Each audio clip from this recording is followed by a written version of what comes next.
County Planning Commission for May 11th. We're a little late, but I wanted to get you guys in and get staff situated. So I'd like to open the meeting with the flag salute. Madam. Ready? Pledge allegiance to the flag of the United States of America and to the republic for which it stands, one nation, under God, indivisible, with liberty and justice for all. Thank you, Pat.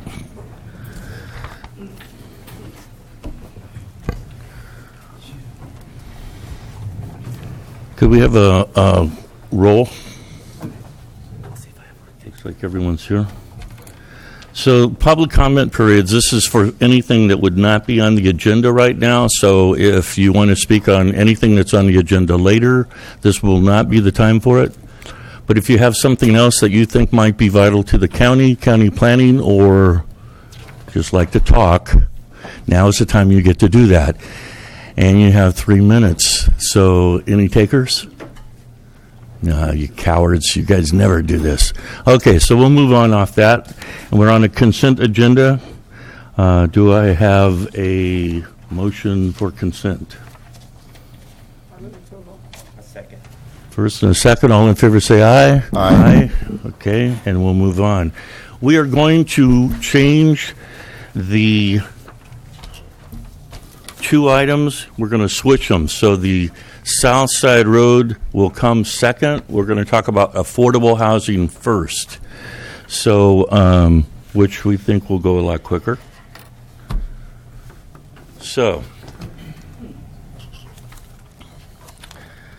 this is basically a affordable housing workshop, and the commission actually invited different groups tonight. City Planning Commission for Hollister was invited, as well as San Juan Bautista. They couldn't attend, but they wrote me a nice letter. So hopefully the affordable housing groups are here, and then stakeholder groups of developers are here to actually kind of give us a feel for the direction you think it would work. So it's a workshop. Normally we have a 3-minute limit. Depending on how it goes, we'll try to keep it to the 3, but we might pull questions later.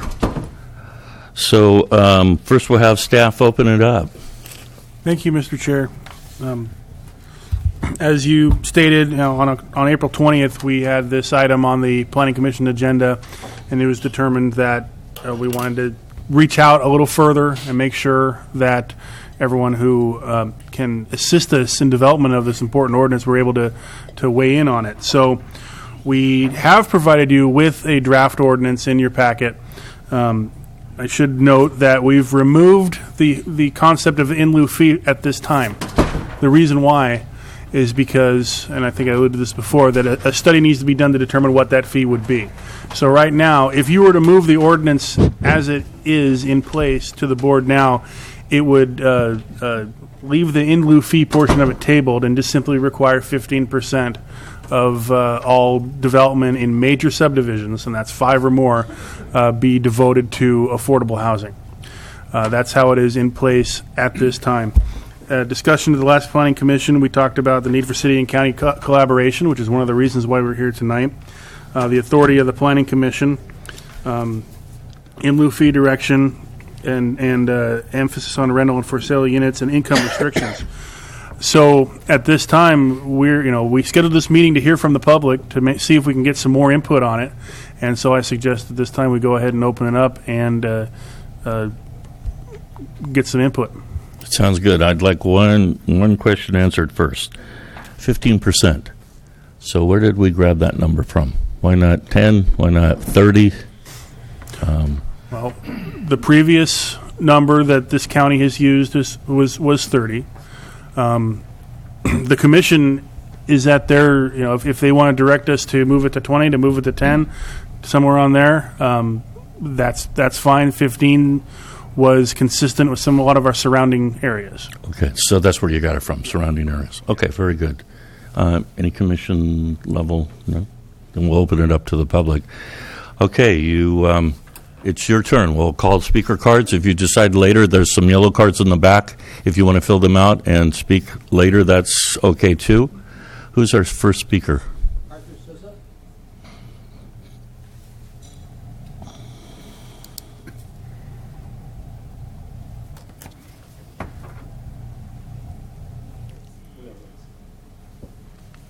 Okay, thank you. First, I'd like to commend the county board for creating this affordable housing. It's a huge need, especially in San Bernardino County. Like I don't think. Thank you. Are we better? All right, much better. Okay, so again, I'd like to commend the board for suggesting the Affordable Housing Act. Big need in San Bernardino County. I've been involved in affordable housing in Santa Clara County. I retired from the city of Morgan Hill. Currently work for a nonprofit in San Jose.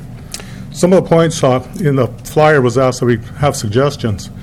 Some of the points that I ask is we seek for assistance from some of our neighboring counties and cities that have well-established programs. And they would be able to give us some good insight as to what works, what hasn't worked. And establishing, as I mentioned, I work for a nonprofit in Silicon Valley. Establishing an affordable program here in San Bernardino County will open the doors to more federal funds. It'll open your doors to more nonprofits, larger nonprofits that could assist with that, either through advice or low-income loans, or possibly even grants given for affordable housing. Resale restrictions were questioned, were asked for. In Morgan Hill, the typical resale restriction there, I believe, was 30 to 40 years for the first buyer. If the home was sold, it had to be sold as an affordable home. And I believe that affordable restriction stopped once it was sold and then started again with the new homeowner. So the new homeowner would have a 40-year restriction. If not, what would happen is you would get to year 30, that home would be sold. 10 years later, the second owner would sell it as a market rate home. Don't know if the county would ever make its money back at that level. When these homes are built, again, when I was involved in Morgan Hill, we wanted to make sure that all the homes were equitable. Maybe some cosmetic differences on the inside, but if a market rate home had, for instance, dishwasher and granite, it'd be nice to see an affordable rate home have the similar entities.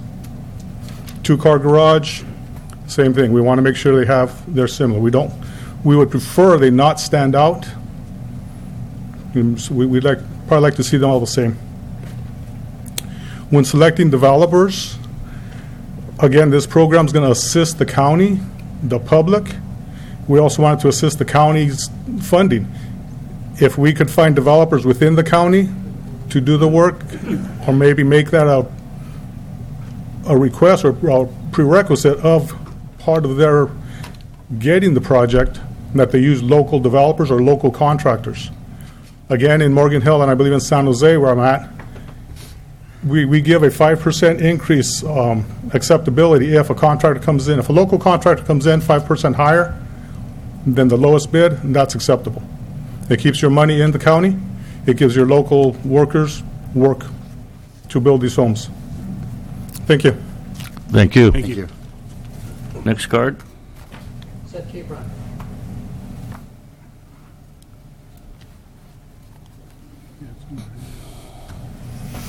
Thank you, Commissioners, for pursuing this ordinance.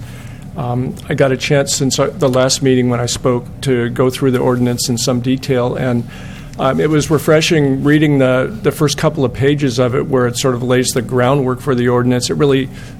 Could you state your name for the record? I'm Seth Capron, I'm sorry. Thank you. It really states what I wanted to talk about in the beginning of this. It talks about the fact that the market, in the current market conditions and with commuters traveling up to the Bay Area and a much higher wages up there, the market really isn't producing any housing for a significant percentage of the people who live in San Bernardino County, and that's the problem we're trying to address. And I think that in order to do that, an ordinance like this needs to be put in place. I think that the 15% level is too low, because if you put something in place where a certain percentage of the houses have to be market rate, for-profit developers can build those houses and make money on them. And they still can make a profit on those homes. The low-income and the very low-income houses are a different story, and it's going to take some way of bringing subsidy through in lieu fees or donation of land in order to make that feasible. But I think we all want a vibrant community. We don't want all our lower-income employees commuting in for Los Banos. And I did go through the ordinance in some detail. Also, just looking at the affordable, at the county housing element with a breakdown of incomes in the county, basically half of our county is moderate income and below, and 40% are low and very low income. So we may not be able to achieve that in new housing units that are built, but we certainly don't want it to be 100% above moderate, which is where the market is heading right now. I'm just going to quickly go through some specific items from taken out of the ordinance.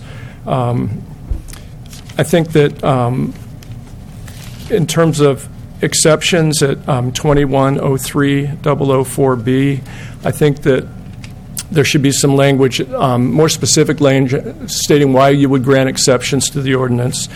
And I think on page 7 at C, now that this is on the table, I think that you guys need to think about putting some kind of moratorium or pause in effect to get something in place so that a bunch of developments don't get vested before the ordinance takes effect. At 2103-006B3, where it talks about the units being similar to market rate units, I think it's a real mistake to say that these the affordable units need to be the same size or square footage. You certainly want them to be aesthetically similar and have the same kind of curb appeal, but it makes sense to build them smaller than market rate houses that are being built, or it makes sense to me. And that's how South County Housing, we built a number of larger subdivisions with both market rate and affordable housing with a whole mix of all the way down to low-income homes. And we'd use the same kind of architecture on the facades, but the size of the lower-income homes would be somewhat smaller. At 2103-007A,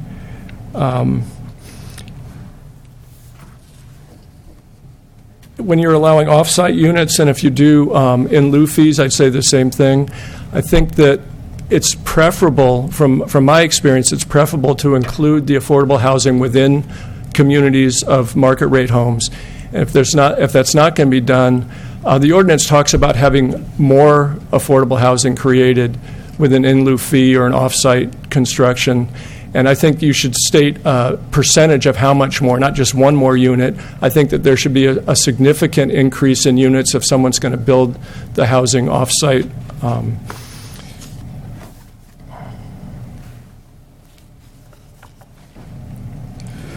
I think that in terms of percentages, like I said, I think you can build moderate homes for moderate income families and still make a profit. I think a 10-10-10 split of very low, low, and moderate would be a better place for this ordinance to end up. And you certainly need to have specific carve-outs for each of those income groups. Otherwise, all of the houses that get built will be moderate and none of them will be low income.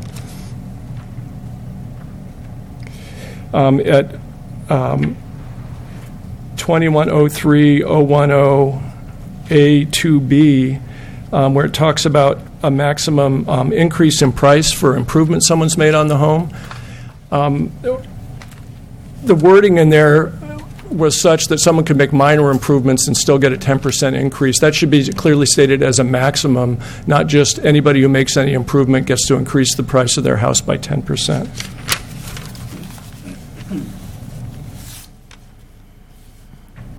At 2103-010A5, there should be specific language that inclusionary homeowners can only borrow based on the restricted price of the home. During the lending boom before the downturn, when people were making a lot of bad loans on their homes, and there was a lot of irresponsible lending going on, some of the people in low-income homes that we had built actually borrowed more money than they could have sold their homes for based on their restrictions. and they lost those homes. And so there should be something recorded against properties, a separate instrument recorded against a property that has resale restrictions, so it's very clear for anyone, because lenders went in, and even though there was language buried in some other documents, they went ahead and recorded loans against these properties that really shouldn't have been made on those properties. At 2103-013C, I didn't understand why there was only a 10-year resale restriction on condos. I didn't know if there's something in the law that was driving that, but it seemed to be a different carve-out from other types of affordable homes. And I spoke at the last meeting about 2103-014, affordable housing by design. That makes no sense at all to me. We're talking about affordability here.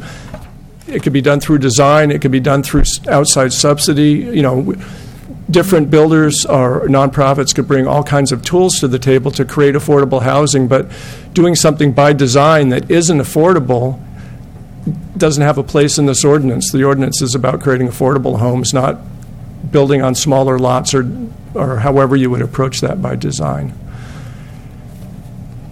So I really encourage you to work with the city. I think that if you guys both came together on the same restrictions, it would make a lot more sense to have uniform restrictions throughout the county so development isn't pushed one way or the other.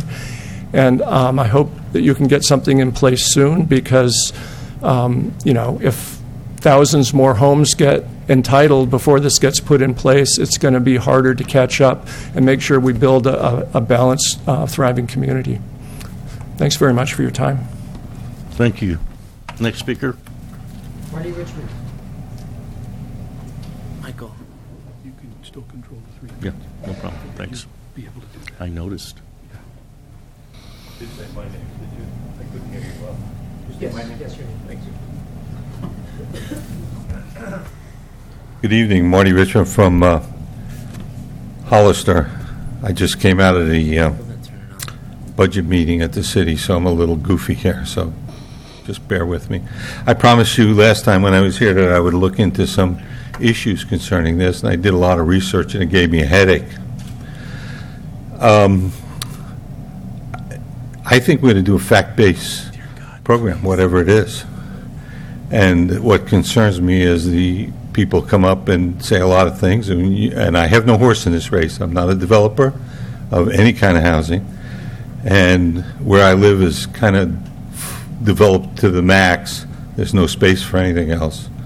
So I'm not worried about somebody building down the street or around the corner, so I have no interest in stalling this program. I have no monetary interest in moving it along.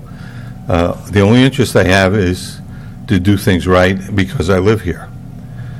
And I think we ought to do a fact-based program, and I'm always discouraged when everybody starts talking about affordable housing and leave it at that because the term is meaningless. And you look at the HCD definition of affordable housing, they got five categories of housing for affordability, and I won't try to remember all the names. And it also depends on how many people you have in a family. So you basically have a two-way matrix. And just saying we're going to do affordable housing, well, what are we doing? Are we doing affordable housing for median income? And the gentleman prior to me mentioned median income. For a family of four, $81,100 a year. Or are we doing affordable housing for somebody with extremely low income, with one person in a family, or with 10 people in a family? And that's the options you have. So I think what we ought to do is really do a program. And to really do a program, the first thing we ought to do is put together the inventory of affordable housing that currently exists in both the city and the county, and put it in those categories that we know exist, how much money you make and how much they charge in rent and so on and so forth, to see what we currently have. Then we have to take what that is and we have to match it against what we know the growth rate is going to be year over year. And we have that from AMBAG. AMBAG says in 2035 we'll have 92,287 people or some number exactly like that. And that's a 2.5% year-over-year growth rate. After all, if you're on a desert island and don't eat, that would be unlike me, and you get rescued, you don't eat the wedding cake all in one day. So we can't do it like that. We have to grow it when we grow the housing, and we should not grow the housing at any rate that basically goes crazy above or crazy below the growth rate that we have planned. And then we should look in, and then we should draw up a profile of what we want when it's over, a goal. When it's all over, we want to have X amount of homes in this slice and X amount of homes in that slice and X amount, not firm, but approximately. And then we ought to build a program around that. And that may, on some occasions, mean you have to find someone to help you subsidize the housing, because at the very low levels, the people who make $29,000 a year can't afford any housing. That's the truth. Unless you get someone, Section 8 or someone else to help them foot the bill. So you have to go outside and find some help. As the gentleman mentioned, previous to this, one of the gentlemen mentioned, you got to go out and find some help. So just saying we're going to do this no matter what makes no sense to me. I think you ought to do a fact-based program. I think you ought to do the fundamentals, build the base, and then decide where you want to be at various points along your growth rate, and we know where that ends up. Right now, it's a 2035 forecast, okay? So we got about 19 years, and the clock is ticking. Thank you for your time.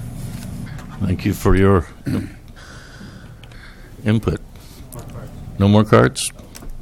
Here we go. They're showing up. Good evening, Commissioners. Rob Bernowski, County of San Benito.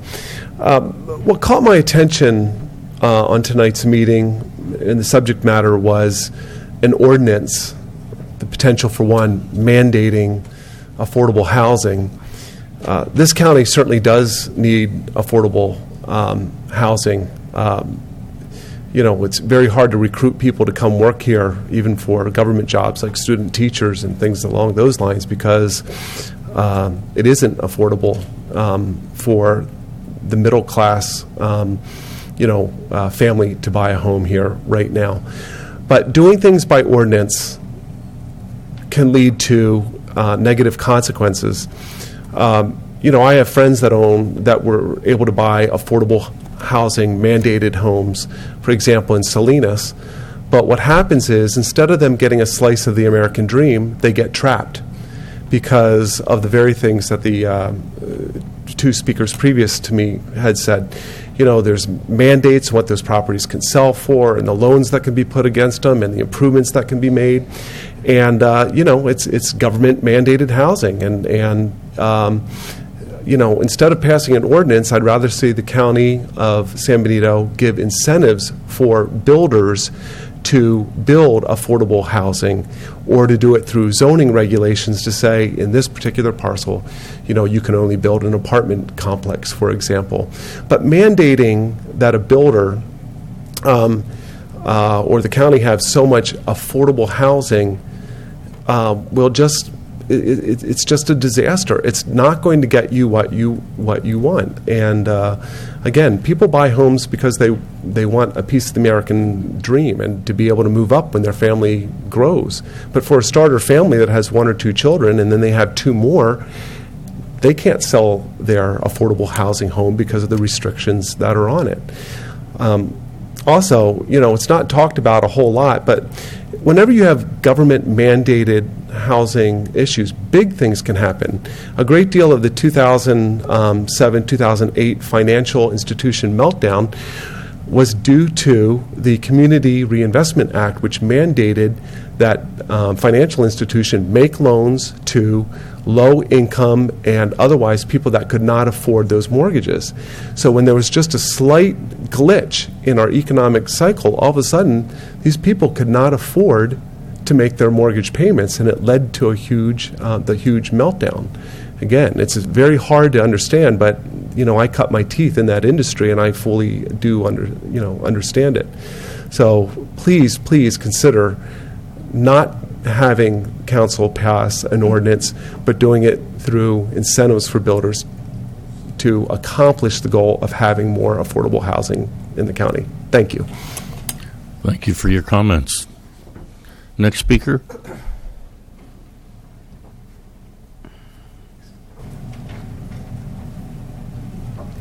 Mr. Chairman, Commissioners, my name is Todd Deutscher. I'm a developer here in San Benito County on a project on Southside Road. But I wanted to take a minute to share with you some ideas that in my past experience, 4 years as president of an affordable housing developer, developing from San Diego as far as Shasta County, just some thoughts for your affordable housing program.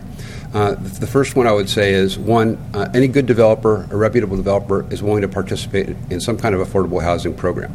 As long as it's reasonable, it's balanced, it's fair, there's no reason someone shouldn't do that. With regard to specifics, inclusionary housing versus in lieu fee, they both have merits. Inclusionary housing, I think, as Commissioner Rodriguez mentioned a couple of months ago in a meeting, is very, very important for the community and whatnot. But the other thing I would suggest is look very hard at doing an in lieu fee as an option, simply because it gives the county the flexibility to leverage those dollars and do much bigger things. For example, if you get a federal grant for $1 million, you can take that, couple it with some agency money locally, and then get tax credits, other grants, so that you end up with taking your $2 million to $12 million for a $12 million project. That project might be a rental project for low-income tenants, et cetera. But low-income housing has a continuum from everything from, as the previous speaker described, or two previous speakers described, from very, very, very low to median. And having an effective affordable housing program means that you're trying to serve all of those needs, not just necessarily the person who wishes to buy a house. It's some part of the continuum from homelessness to home ownership. It needs to be addressed all the way through. So please keep in mind, whatever programs you implement, you want to try and give yourself the flexibility to put money where it's needed. It's needed most in terms of your priorities. Thank you. Thank you for your comments. Next speaker.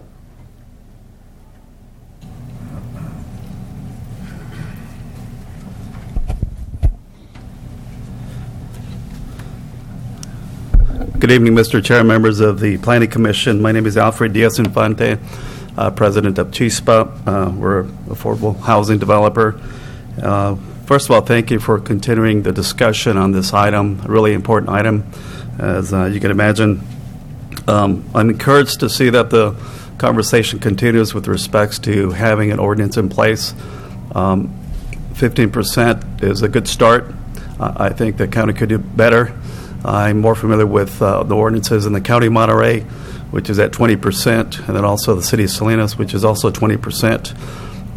What I don't see in this ordinance or in the draft is the breakdown in the County of Monterey. They do break down the percentages of that 20% at 6% very low, 6% low, and then it's 8% at moderate income levels. And then the City of Salinas, they actually have a much broader range of incomes that they're addressing. There's at 4% at very low, 8% at low, 4% at moderate, and then they have a 4% at workforce. The workforce is 160% of the area median income level. The ordinance is a tool. There's other ways to create affordable housing, such as working with nonprofit affordable housing developers, as well as there are some for-profit developers that also build affordable housing. So the ordinance itself isn't going to get to where you need to get to.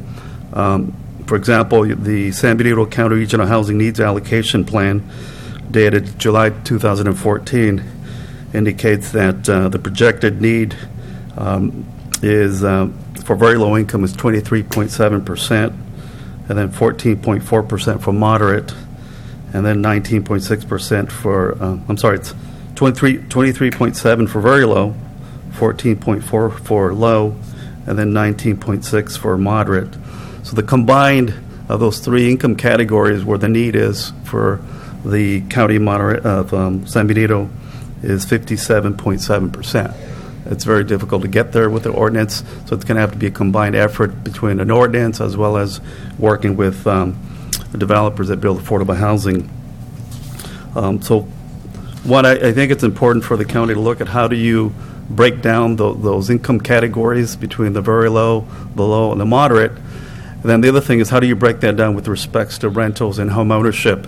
I think you heard some comments from previous speakers that with respect to home ownership, it definitely gets complicated when you have deed restrictions and things like that, or whether you have a homeowner that gets an affordable unit and adds or makes an addition, how do you account for that? That gets really complicated, but when it comes to the rental housing, it's not as complicated. Most of the programs that affordable housing developers will use, there is a deed restriction. Typically, it's 55 years when you use low-income housing tax credits. And the categories that are addressed, the rentals are typically for the very low income and the low income. So it will get more complicated for home ownership, and typically home ownership is addressed for the moderate income households. With respects to the reference to affordability by design, that may have some merit, but unless you have a deed restriction, it really doesn't mean much, but there may be some potential for that. As Mr. Barnes mentioned at the last meeting, the goal is really to encourage the units get built. The in lieu fee works when you do have land that's available, land that it's available at reasonable prices, but when land is very expensive, which is the case in this community, that money doesn't go very far. I know that we can leverage that money, but really the idea is to encourage more units. That's what you need in your community. And I think the question for you is, are you going to make land use decisions that will allow for or create affordable housing for the residents of this community, or do you allow more housing for people that can't afford to live here? I think that's the question for the day. So again, I hope to continue to work together with the city of Hollister, because having a uniform ordinance does make sense. It will get complicated if the county has something very different than the city. So I do want to encourage you to keep working with the city of Hollister with respects to have an ordinance that's more uniform. Thank you. Hold on. Mr. Chair, I got a question for him. Mr. DeVries. Is that okay? Yes. Sir, the last time that you spoke for us, I asked you the question of, in your experience, what has been most successful from a community standpoint to incorporate affordable housing into a community. Do you remember that?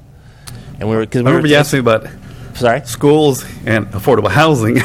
Yeah. And that was right. A tough question to answer, because I think we need both. We need both schools and affordable housing. Mm-hmm. Well, yeah, and I, as I recall the conversation, it wasn't one of choosing between schools and affordable housing, but when we are trying to accomplish affordability in the community of San Benito County, what is the best outcome as far as almost from a societal standpoint? For example, we've heard different options. I've called them tools in our toolbox to accomplish affordability. One option would be to require that every seventh house be built at market or at cost, for example, or at affordable rates. Another option we've heard is to have a developer set aside a certain portion of the land that they're going to be developing and have all of the affordable houses be in that little corner or that designated area.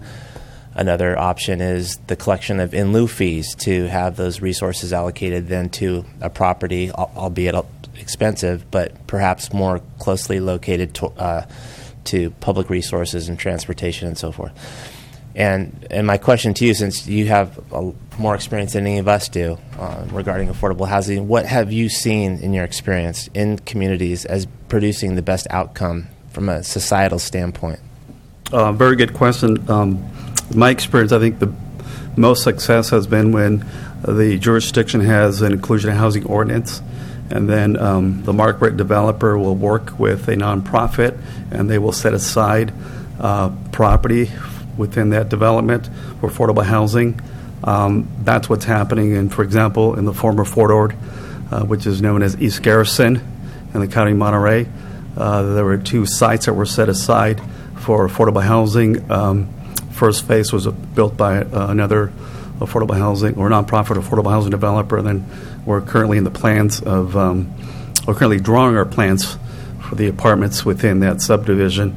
And that's not the only time we've done it. I've seen that happen in other subdivisions or other developments where the developer, the market rate developer, sets aside land. In most cases, it will be land for higher density for the apartments, and it's either it can be, our company that come in and can do the affordable housing. It could be another company. There are others that build affordable housing. That's worked, and the thing that works is when we get invited, we work with a market rate developer to do the required affordable housing because of the ordinance, and then we do our own. Right now, we're doing our own. In other words, the development that we have currently on Buena Vista, that wasn't part of an inclusionary housing ordinance requirement. It was land that we were able to negotiate the acquisition of, and we went out and got tax credits, and we got some funding from the county that helped us leverage that funding with federal tax credits. So again, it's a combination of the inclusionary housing, where you have the market rate developer that works with a nonprofit developer, and then the nonprofit developer that's also on their own without a market rate developer is doing affordable housing. So combining those efforts, you start kind of moving the numbers up to where you need to be. You guys have a housing element, you have the regional housing needs allocation. I think those should be the numbers that I would encourage you to watch. How are you doing? Measure your success based on how are we doing with respect to those goals that we've set for ourselves. Okay. Yeah, thank you very much. Thank you. Next speaker. He doesn't like every 7th house being affordable, but you like More that. cards? Okay. Let's close the public forum right now, and we'll go back to the commission level. Staff, anything to add? We appreciate the feedback. Mr. Chair, can I ask a question of staff? You bet. And maybe I'm just making sure I'm clear on this. We've got, starting at the very bottom, we've got different brackets is what I'm going to be getting at. The very lowest bracket is very low income, correct? And what's that figure set at currently in San Benito County? I don't happen to have it. Well, so I won't feel bad for not knowing either then. 40,500. Sorry? 40,500 for a family of 4. For annual income? And that's how these brackets... Okay, Can you come up here for a sec? Excuse me. Let me step in. Could you step to the podium and state your name again so we can get this on record? And could both of you start over? Seth Capron from Aromas. So my question, just for the public maybe as well, but certainly for me, I want to get this nailed down, the different income levels, because when we say affordable housing, that can mean different things in particular, and I think we have to be careful with this. So the very lowest bracket is very low income, correct? Right, and so 50% of the median income would be the top income in that level, and the median income now is $81,100. Okay, wait. So let's start over. So the median income in San Benito County today is $81,000 what? 100. Okay.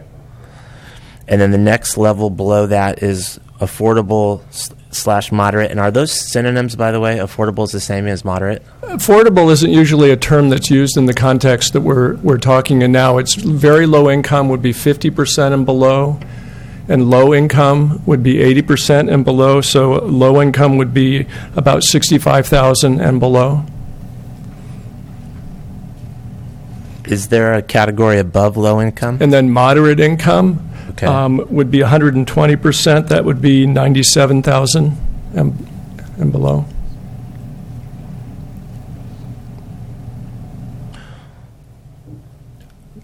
Let me hold up for a second. I don't understand Just, I have one question. So you have some great figures. Where do they come from? The housing element of the general plan. Okay. Yeah, ultimately they get established by HCD and by HUD. Okay, thank you. So again, sorry for being dense, but how is it that the moderate level, which is supposed to be within the rubric of affordability, is 120% or higher than the median income? Mr. Chairman. Median income isn't enough. I don't understand that. Median income is simply the center of the statistical center of the income range, and it's just a measuring point. It's like the center of the yardstick is 18 inches. It doesn't mean anything about the length or utility of the yardstick itself. So it's a range between 80 and 120, with 100 in the middle. Exactly. Right, but moderate income or moderate income housing would fall under the umbrella of affordable housing? In some contexts, it and does. Yet they're 120% of the median, or $97,000 per year in this county is considered in need of affordable housing? When the market is producing houses that all are costing $600,000, people in that income range can't afford to buy them. Wow. Chair, can I approach the link to explain median income? No, I understand median income, Marty. I would like to expand on that. Okay. Come on up, Marty, and stand behind it. Well, I just want to expand on his remarks. Oh, but wait till you get to the mic, okay? The reason that they put in a median income. Marty, state your name. Oh, Marty Richmond, excuse me. The reason they put a median income in, and the reason a median anything is used statistically, is so you can see if the average is normally distributed. It looks like that famous bell curve that we all learned in school. Remember that bell curve, normally distributed? That's why they put in a median income. Because if the median is near the average, that means it's normally distributed. When the median is not near the average, that means you have a long tail either on the upper end in this case or the lower end. And that's why they use the term median income. And the median income is typically lower than the moderate. I think it's lower than the moderate in every single case in the state of California. Thank you for your time. Thank you for your information. Commissioner DeVries, any more? No, thank you, Mr. Chair. You're done? Okay. Thank you for your information, Seth. I have a question about stats and stuff. So we pulled 15% from adjoining counties, Monterey, Santa Cruz, Santa Clara? We did a survey. We go over to Madera. We went all over the place, and I don't recall seeing anything higher than 20. Quite frankly, wasn't sure that 20 was something that this commission had interest in, the board had interest in. Correct. So again, 15, but I've seen 7 and 8, 10, and higher. So it's all. When at market rate, market level in these other counties, they're quite a bit higher Yes. purchase prices, right? Which I'm wondering whether that would work here or not, because our purchase prices are so much lower. And that's why I wanted to know if you were talking about Madera County, because then maybe 15 would be too low, and we should push it up. But I don't want to get locked in on this 15% because of another county, and the counties aren't conforming. I mean, we're kind of we're a jewel in the rough, we're our own thing. It's hard to compete against anyone else or compare. I do that on a regular basis with comparisons on houses, and it proves out that we even have a whole bunch of individual units and marketing areas within our own county, quite a bit of them, in fact. So I just want to get that cleared up too. The other thing is one of the things I think we need to do too. Somebody had talked to it was, once you have affordable, the idea about buying affordable housing is not that you get to buy a house and turn around and make a lot of money on it. The idea is you have housing, you have shelter, you have your own property. And I feel that if everyone else, which essentially all of these houses are going to bear the burden from the person that has saved and worked and can buy a moderate housing or something within the market area, they're subsidized by those people. So we should continue to give, continuing affordable housing to people later on with these houses. So once they're affordable, I feel they should stay affordable, but they should also be sort of graduated in their value.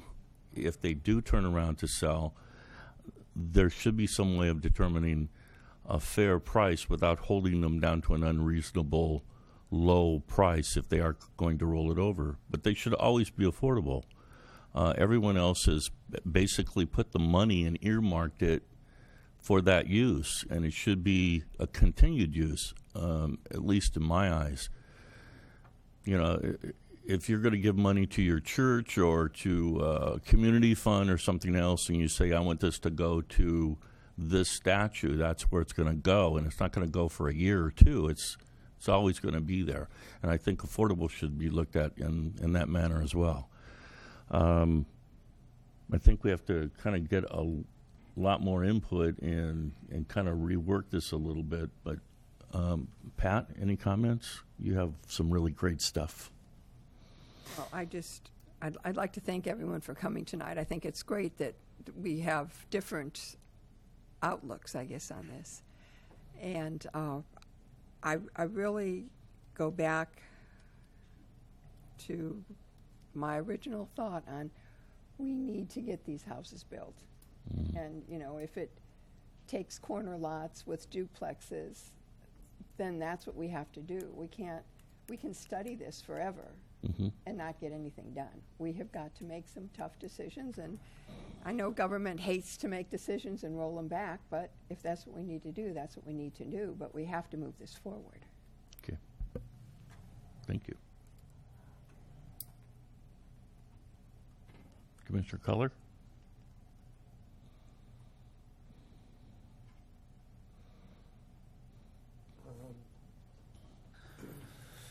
I think I'd just like to reflect on what I've heard tonight. Is your mic on? So I think I'd like to just reflect on what I heard tonight and talk about it again later. Okay. I feel that, just percentage-wise, I think 10% is pretty accurate. I mean, it's enough. That's my opinion. And I agree with Pat Lowe. We just got to get going on it. Just don't steady it over and over. I think this housing thing, we've been talking about it for, 2 or 3 years? Nothing's done. Nothing's happening. We just got to get going, Like they say, get the bull by the horns and take it down. Okay. Commissioner DeVries? Well, the only thing that I'm probably going to leave here tonight thinking more about is Rob Bernowski's pitch for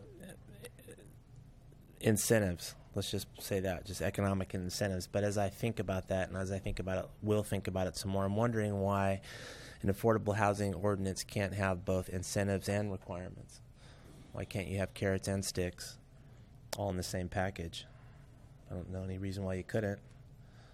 And because I definitely like an incentivized economic approach to handling any societal goal, really, or most of them at any rate.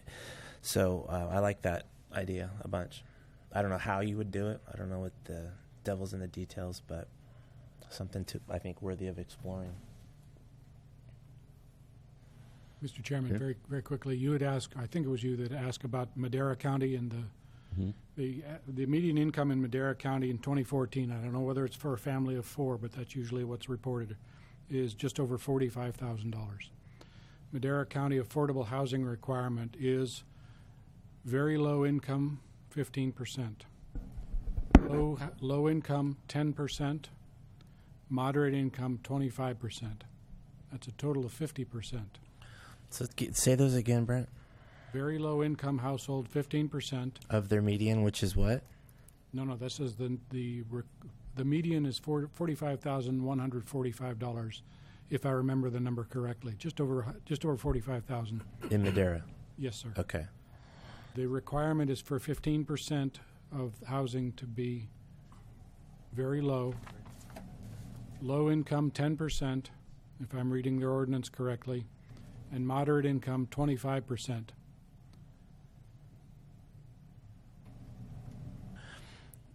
Is that based on any the number of units? Like every Well, this is every subdivision of so many units or more? This is in their affordable housing requirement, code section 18.18.720, affordable housing requirement, development within the AHE-A affordable housing exclusive overlay zone shall provide the following minimum amount of affordable housing. So it appears to be a special overlay requirement zone. I don't know where it would be, where it actually applies. And if you build in that zone, half of your development has to be affordable, broken down Within those three within categories, those three yes, sir. categories. Got it. And it's an overlay zone, so you, just like a PUD, you could drop it down anywhere. Exactly. And you could drop it down the moment you needed it, Yes, sir. right? That's what we did behind Kmart. So now, if you add two other things to this, which would make it a perfect world, you'd have to find what the average cost to build one of those houses in Madera, which is significantly less than here. Probably. Slab on grade and all of that. And the cost of land, which is significantly less. So those percentages probably make sense over there. So, okay. Pardon me, if I may. Well, hi there. Hi. I just wanted to comment on the remark about incentives. And I believe the ordinance as drafted does have incentives that are derived from the, just to clarify, derived from the state law on density bonuses. And they would be in effect anyway. And it could be argued about whether that's enough of an incentive or not. But Right. I just wanted to point out that there are incentives in the ordinance and in state law, just for your information. Michael, that is density bonuses, is that Density bonuses, yeah, include enough degree of housing for different income groups, and you get concessions which could include density bonuses or some loosening of some standards. What other options are there besides density bonuses to incentivize a developer to build affordable? I don't have a list of them to give right now, but It all comes down to money. There's some permit streamlining. And then also other incentives, including, and this was brought up earlier, that things like duplexes on corner lots where it otherwise wouldn't be allowed. Mm-hmm. Yeah, I think those are all worth looking at. What, Barbara? Turn your mic on and state your name.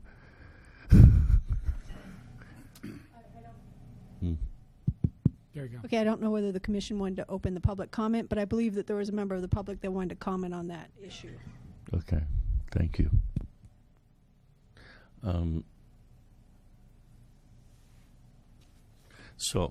So let's open up public forum again, because this is really a workshop, and that's really what it's all about. Do we have any other speakers that would like to speak after hearing us rattle along?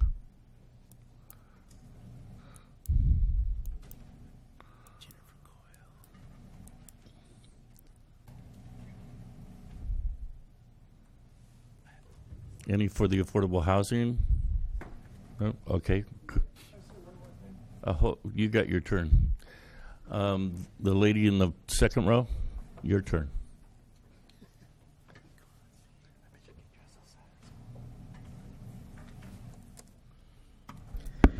Jennifer Coyle, resident of Hollister since 2001 and affordable housing consultant, not working locally. I just finished the housing element update for the city of Salinas.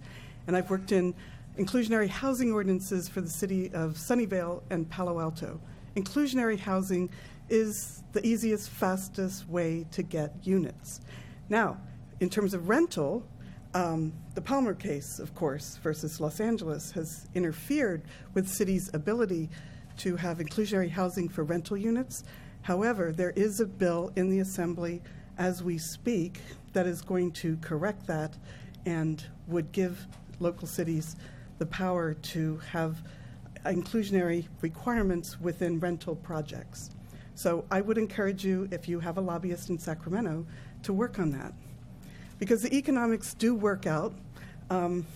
They're building anyway, 1,200 units. What I don't know now is, because we've had approvals of award homes, 1,200 units, 1,800 units at San Juan Oaks and so forth, if those are frozen and you can't do any retroactive sort of applying of requirements. But no, these are for-profit organizations, and but my favorite story in Sunnyvale was when we were negotiating with Toll Brothers or one of the developers on a townhouse project, and the below market rate program had a development agreement that needed to confirm their sales prices, working with us to get buyers and so forth. So the price of the townhouses at the time of negotiating the contract was $750,000. Then by the time they built them and sold them at market rate, it was $900,000. But we had to listen to them in a meeting saying that having inclusionary units identical on the outside to their units was going to bring the price down. Well, not quite. If the market's there, that is the market price. Thank you. Thank you for your comment. Any other speakers that haven't spoke before? State your name. Good evening, Tony LeBou, just representing myself.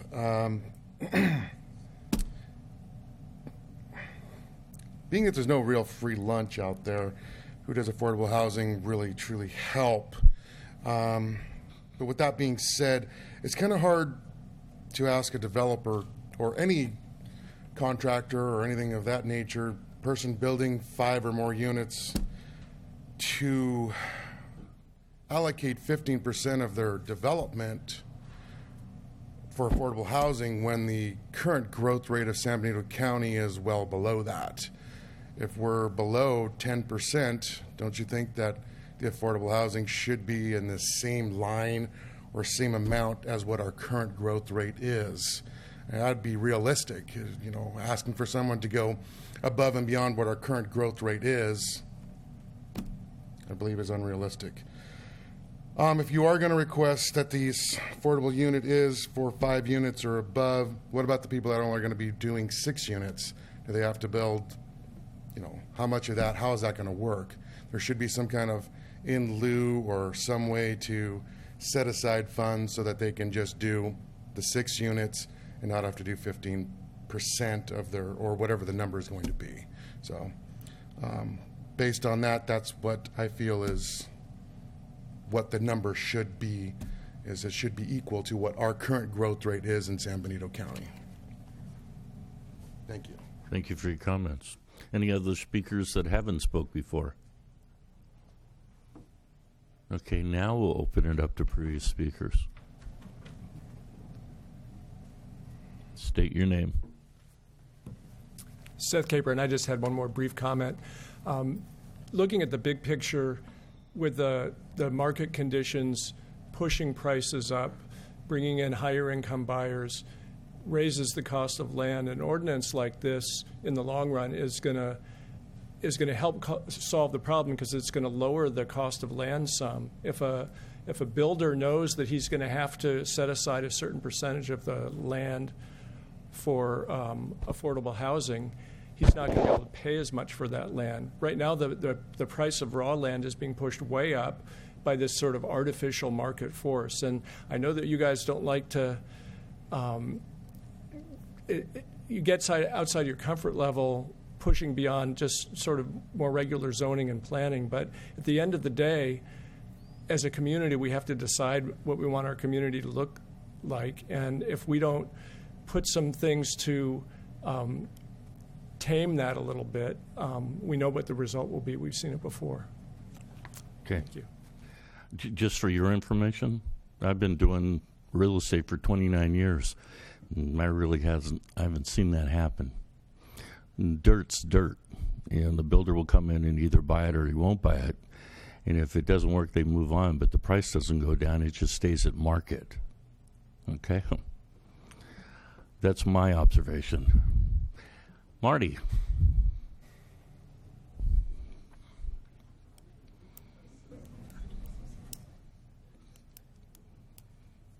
Marty Richmond again. As I mentioned before, I did send both Pat and you lots and lots of data, so I did a lot of research. I'm passing it around for and you, just too. to fill in some of the blanks on some of the questions that were asked. The median house price as of last year, I don't have it right up to date. I'm not in the real estate business like you are. As of last year in Hollister was $489,000. The median house price in Madera today is between $188,000 and $198,000. So it's less than half of the house price here. I also ran the median versus median for our public safety employees, and I ran it for our teachers full-time, and I ran it for our school district, Hollister School District employees who are not teachers. And the way it comes out is like this. If you count the public safety employees, if you count their total wages, that includes their overtime, they make a significant amount of their wages in overtime, about 17%. Approximately 50% of the public safety employees in the county can afford the median home, $488,000, a little over 50% as a matter of fact. Using 30% as the number you would pay out of your gross income for housing. The teachers are much less than that. It's probably about 40%. The non-teachers who work at full-time employees, I took full-time employees only, fully benefited, who work at the Hollister School District, probably 20% or less couldn't afford the median home. As you would have predicted, it is exactly what you thought. As you move away from the coast, the house prices fall dramatically. The wages do not fall as dramatically as the home prices. Therefore, the homes become more affordable to the people who work further away from the coast. In Los Gatos, the median price was $1,600,000, and although the median law enforcement person made $149,000, they couldn't afford the $1,600,000 house, and they could hardly afford it in Morgan Hill, and they can barely afford it in Gilroy, and 50% of them can afford it in Hollister. And if you move off toward Merced County, 80% can afford it. If you move another county over, 100% can afford it, and they got money left over, lots of money left over. Because the curve on the public employee, we talk about our working people, and we have a large amount of people in the county who are public employees because the rest of the county is commuting. That wage drops slowly. The house prices drop dramatically. So again, when you're talking about what are we going to shoot for? Are we going to shoot to put the other 50% of our public employees in a home? Or are we going to shoot to put people who make $40,000 a year in a home? And that is making my point again. That, I think, is the key issue that you have to come to grips with. And good luck to you on that. Thank you. Thank you for your comments. Any other speakers? Art Sosa, City Hollister resident. The question was asked of communal responsibilities and benefits. Coming from the personal end, my mom was a beneficiary of a BMR home years ago. I'm the youngest of 13. The three siblings that were in the home when my mom and dad purchased our home were the first three to graduate high school, and I feel that's because of that home ownership, the shelter that Mr. Pierce referred to. The other two siblings currently work for the Hollister School District. Myself, I retired from the City of Morgan Hill, public service after 25 years, and I now work in the housing industry in San Jose for nonprofit. The pride that comes with owning a home changes a person's life. Working in Morgan Hill, we heard several stories of BMR owners doing the same thing. They were successful because they were homeowners. They took pride in that. It changed their lives. It changed their kids' lives. Several of them were not, well, the projects we did in Morgan Hill were not secluded. They were built into developments. They looked the same. They were built the same. Unless you asked, you didn't know it was a BMR unit. So I would ask that is the contribution to the county, to the community, that building these homes would have. And that's giving people an opportunity to own a home. And yes, you're right, Mr. Pierce, it's not for profit. It's to have shelter, it's to raise your children, and have that. You can still live the American dream by owning your home. And yes, you do have restrictions, but it gives you just so much more value in yourself and in your community. Thank you. Agreed. I see that daily.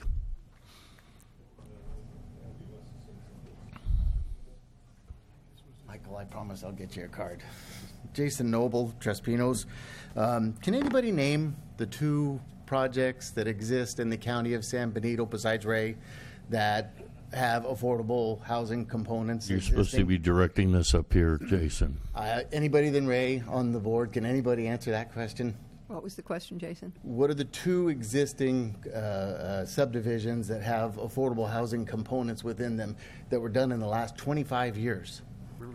Talking about Riverside Estates. Very good. Riverside Estates and Ridgemark Golf 11, which the answer at Golf 11 was granny units.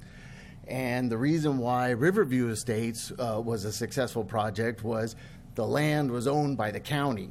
And we found a handful of local builders that were willing to go in there and work for little or nothing, negotiated deals with local subcontractors to, bang them out. They're all about 1,200 square feet. Those homes sold for less than $200,000.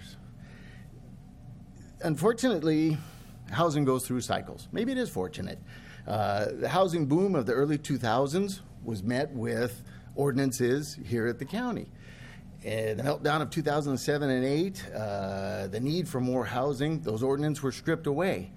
I really wish government would stop imposing restrictions upon what's intended to be a free market. What South County Housing and CHISPA are doing is great, it's wonderful. But when you stop and look at the county of San Benito, and Ray just pointed this out as well, the last 1 acre lot sold for about $300,000. Most of the subdivisions in the county, just by virtue of the price of the land, either they're going to have the granny unit component, and the thought of people having home ownership on these properties is crazy. It's not going to happen.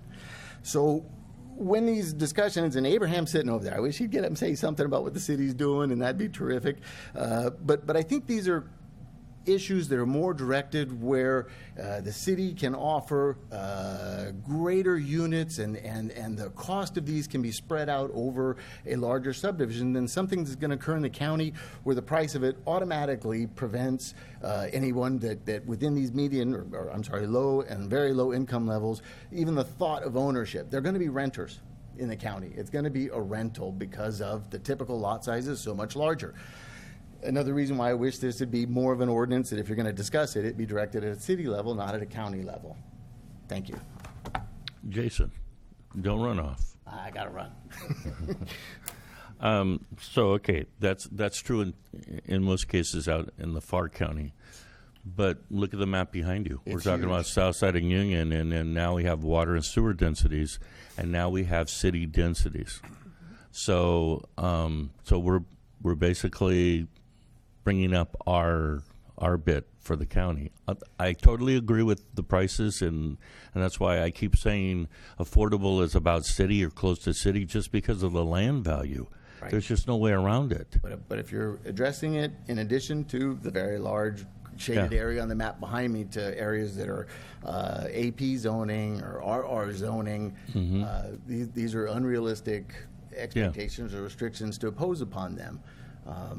And something the other gentleman said earlier about developers being able to sell the other homes at a profit. Let's not kid ourselves. Developers are passing the cost on to the market rate homes.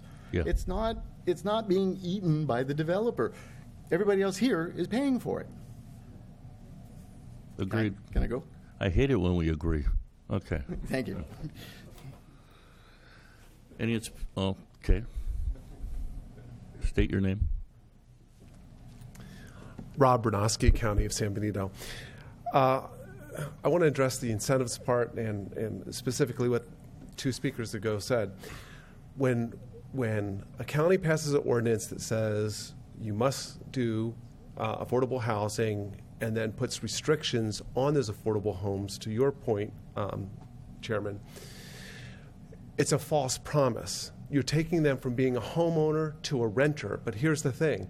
They think they're getting the piece of the American dream, and they have a vested interest in that property, and they might do improvements to it.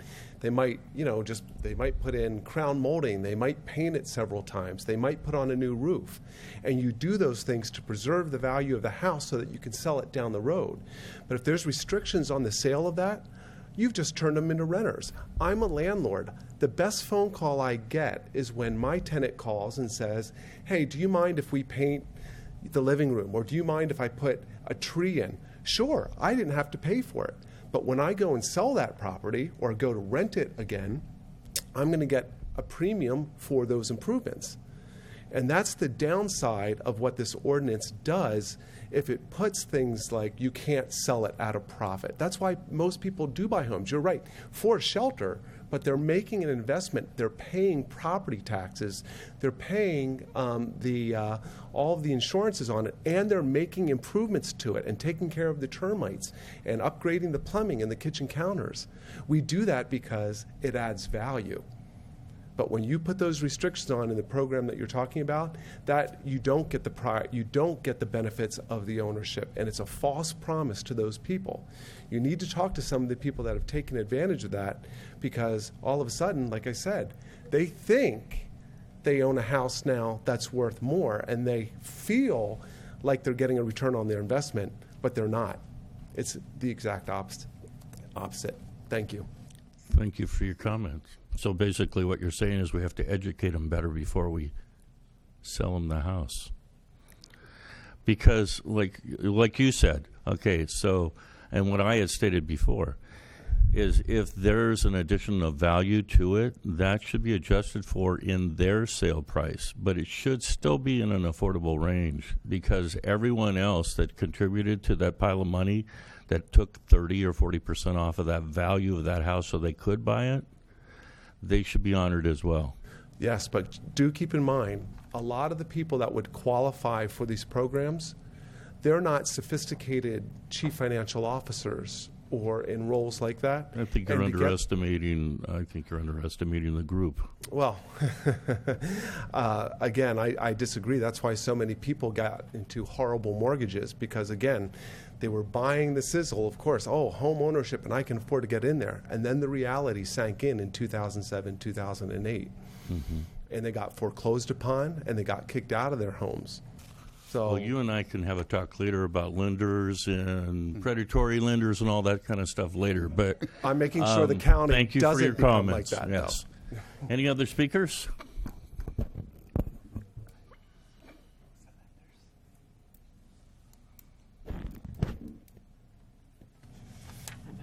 State your name, please. My name's Valerie Egeland, and I come from San Juan Bautista. Listening to the discussion here and having heard the discussions on Chispa and presentations on affordable housing previously, I find that part of the problem is in design of the building, or how the builders are creating their developments. And I think by design, which I heard earlier in more derogatory remarks, but small houses beside big houses, a variety of different kinds of houses instead of cookie-cutter mansions, side by side, walled in, away from connectivity in the community, is something that kind of ghettoizes the rich, in that they have their little fiefdom of their own. And if we can open those up and have small, medium, and large houses that by just planning cannot be made bigger.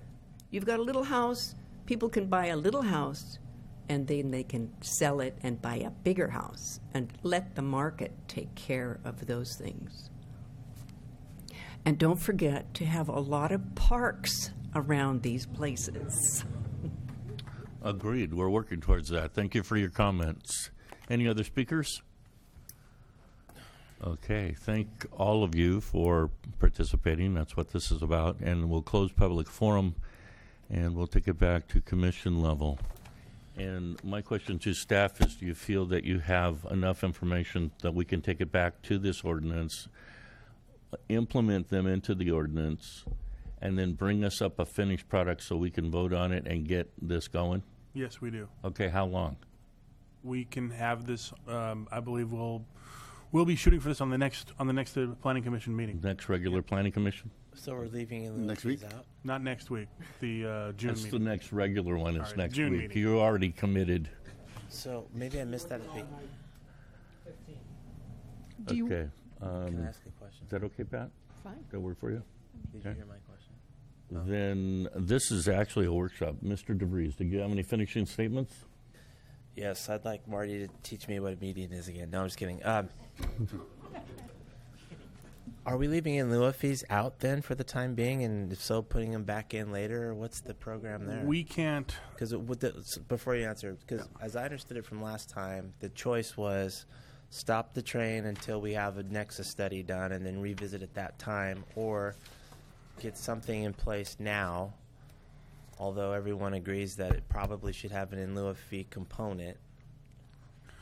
The way the ordinance is written today, it does allow for fractions of units to pay in lieu fees, as was suggested this evening, that there are qualifications for in lieu fees, but the fee amount is what we can't set without the study being done.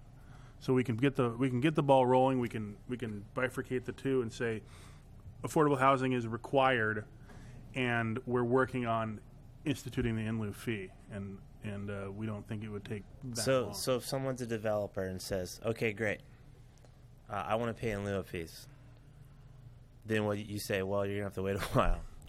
Or you can actually build the units, or you can do one of the other options. You can build the units, or you can enter into an affordable housing agreement with the county, and we can work it out that way. But we work can't what out? The price? Yes. The amount of money. Well, how can you do that without it? Just because it's negotiated, so it therefore doesn't It require would a be nexus through- study? Yes. Oh. But to say, here's what the in lieu fee is, and here's the science behind it, that's what we need someone else to do. Right. But, and let's just, be transparent on this. We're assuming most developers are going to want to pay in lieu of fees as their first option, right? So if that option's still available to them, albeit in a negotiated development agreement or whatever type of agreement you just called it, type format, won't everyone try to enter into those agreements with you? We don't anticipate being without an in lieu fee for very long. Well, that gets back to the original question of how long will it take to do the nexus study, et cetera, and then will we have to amend this ordinance? 3 to 6 months. What we have written here is that inclusionary fees shall be set forth by resolution of the Board of Supervisors. So we take the study, we go to the board, they adopt the fee. You can, excuse me, you can adopt the fee through resolution. You don't have to open up the ordinance and change the ordinance. We're writing it into the ordinance that we can do it that way. That's very good. So between now and then, if a developer wants to pay in lieu of fees, it's per an agreement with the county, It would be individually be like a negotiated. development agreement. Right. And have the same oversight that and development agreements, so the ultimately have to be approved by the board, correct? That's correct. Okay. All right. But when they enter that agreement, they won't know what the fee is, right? No. At the time, it's a contract, and at the time that development agreement, affordable housing agreement, is negotiated, the fee for that project would be pinned down. Yes, absolutely. Oh, okay. So if we wanted to pin it down further, and tonight we in concept, or we voted for the affordable ordinance, that it was going to be voted in favor of and move forward, then any vested after this point would be affordable, or they would fall under those ordinances under the guidelines that you guys bring up later. After the effective date of the ordinance, if the board chooses to adopt it, yes. So it's after the board's effective resolution. That's correct. Okay. Well, there's two things here. There's the ordinance, which you may or may not recommend to the board, and if you recommend it to the board in some form, the board will conduct its own public hearing and either adopt it or not, or modify it. If they choose to adopt some form of affordable housing ordinance, it would become effective as ordinances do after a period of time. And then the resolution is a separate matter. The amount of the fee that's tied to the study is a separate matter entirely. Could be October. I don't know. I'm just picking a date. Mm-hmm.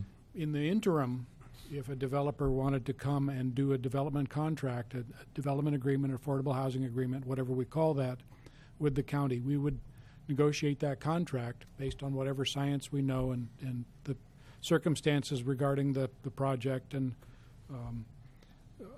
inclusionary affordable within the project and those sorts of things, and say, okay, here's the amount that this project is going to pay for the affordable housing fee. And that would be effective immediately upon the approval of that by the Board of Supervisors. That being the agreement. And it contract, yes. And it just makes it crystal clear to developers what the affordable housing requirement will be. The county has taken the position that affordable housing is still required even for the projects that are in the process right now, based upon if there's a fee in place at the time so at the time they believe that they pull their development permits. So, but this just makes it even more clear. Yeah, and that's what we want. We want some transparency and we want clarity here so they know what they have in front of them. And the second question I had would be whether or not the commission or the department wanted to renotice it for the next meeting in June, or whether you wanted the commission to continue it open for the date and time certain. It's easier to continue it. It was originally noticed as an action item, so even though we put the name workshop on this one, but or it was intended to be a workshop, but its original notice was for adoption of an item, so I would request that you continue it to the June 15th meeting at 6 p.m. Okay. Now, the percentage we've talked about and we've kind of bantered around 10, 15%, whatever. What is your guys' mindset of what should be placed in there? Or should we be getting a calling of the roll to see who's in favor of what? Okay, so you guys have a little better direction? Yeah, we came with a recommendation of 15%, and that's our position. We believe that that's a workable number. If the commission chooses, after hearing the testimony and considering that another number should be in place, that's what will advance to the board. Okay. What's Monterey County? Monterey County? I don't know what that is. Okay. Santa Clara County. Then I'll bring it back to commission level. Pat, do you have any recommendation for percentage of 15 is fine. 15? Mr. Keller? I thought I heard. I'd say it's fine. I mean, we don't have any science behind it to say it's good or bad or right or wrong or. Yeah, that's what scares me. Yeah. So, I mean, you're okay with it? Well, I mean, that's their recommendation. I don't know. I mean, unless we can adjust it later if it's not working or. Well, and then since it's to me, that was my question is if we put this in play, can we adjust it later? But once it's in an ordinance, how hard would that be? Could we take it down or could we take it up? I think it's hard. We could? Barbara's nodding her head. Yes, it's possible to adjust later. Okay. I was looking at about 10%, and I kind of agree with Tony.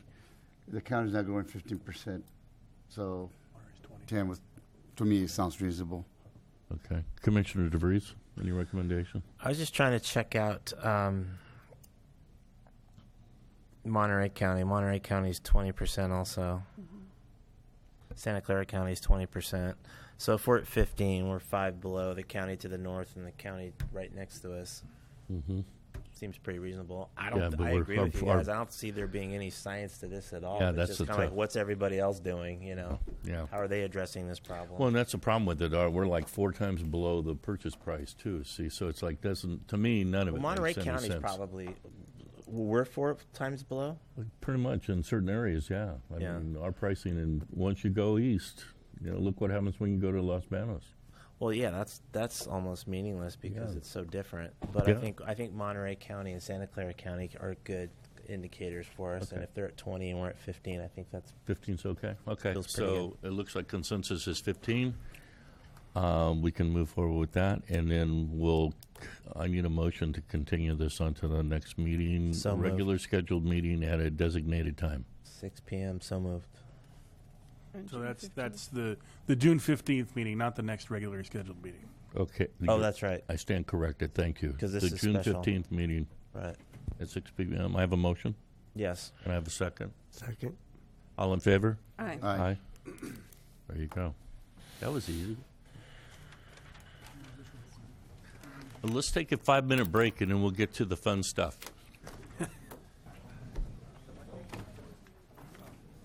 Any speakers who provide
So back to Planning Commission open, and the item in front of us is General Plan Amendment 16-50. We're the lead agency in this, and this is basically a public hearing for this plan. So who is going to speak to us? Mr. Chairman, good evening.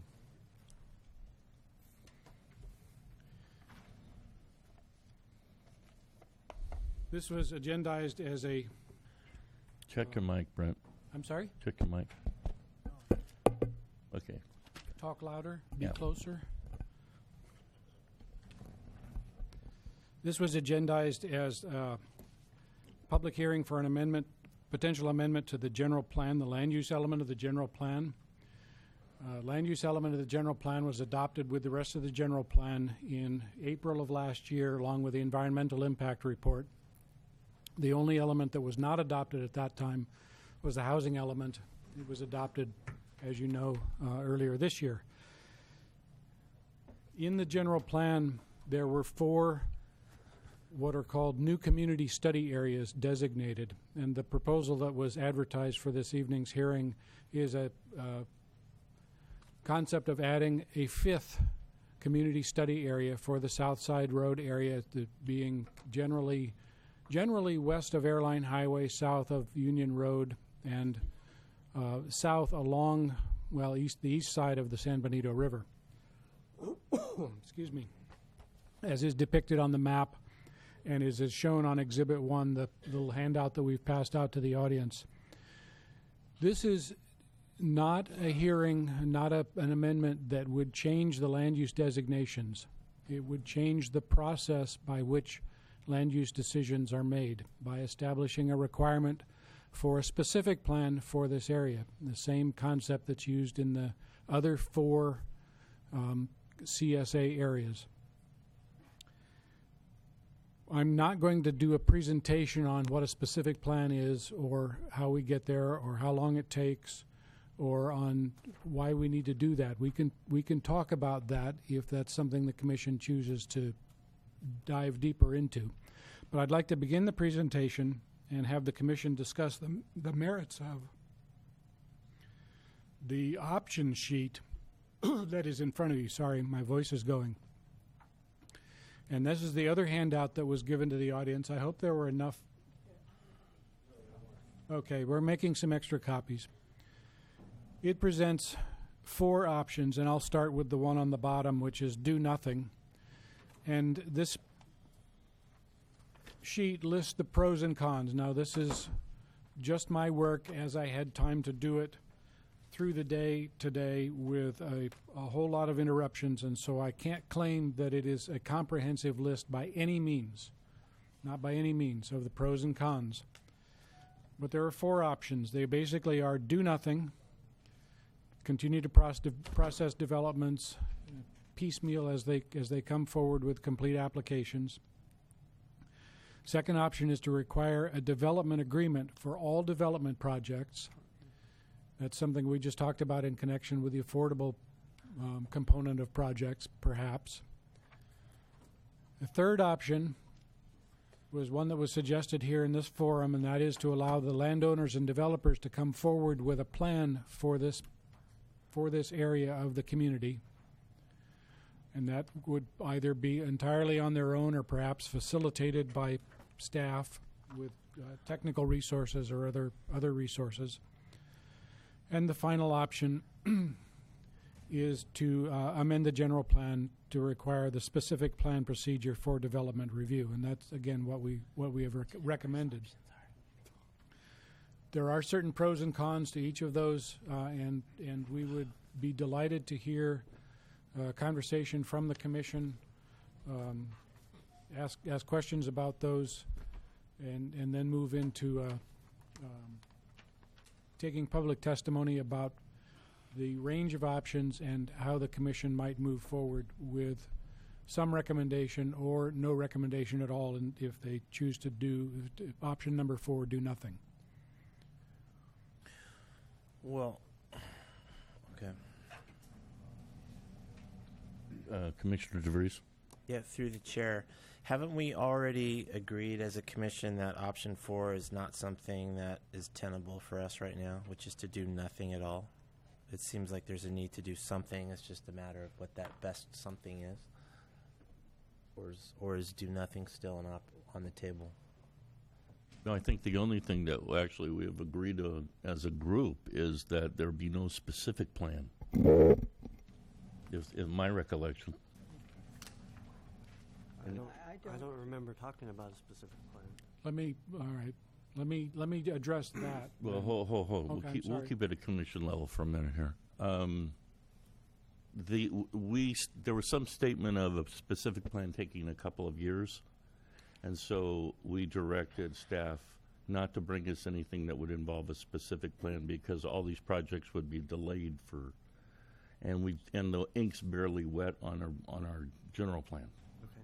That's the only thing I remember or I recollect. Do you guys all recollect anything different, like Commissioner DeVries? That's the only formal discussion I remember. Okay, so then maybe we just need a refresh on a recollection, Dan. I recall, so let the developers get together and tie the roads because it was all about the streets. Yeah, that was Dan's idea, right? You know. And that was suggested, but we didn't actually get down to a consensus on it, which I think everyone actually would be in consensus on Dan's idea. So, which would be item 2, right? Or choice 2.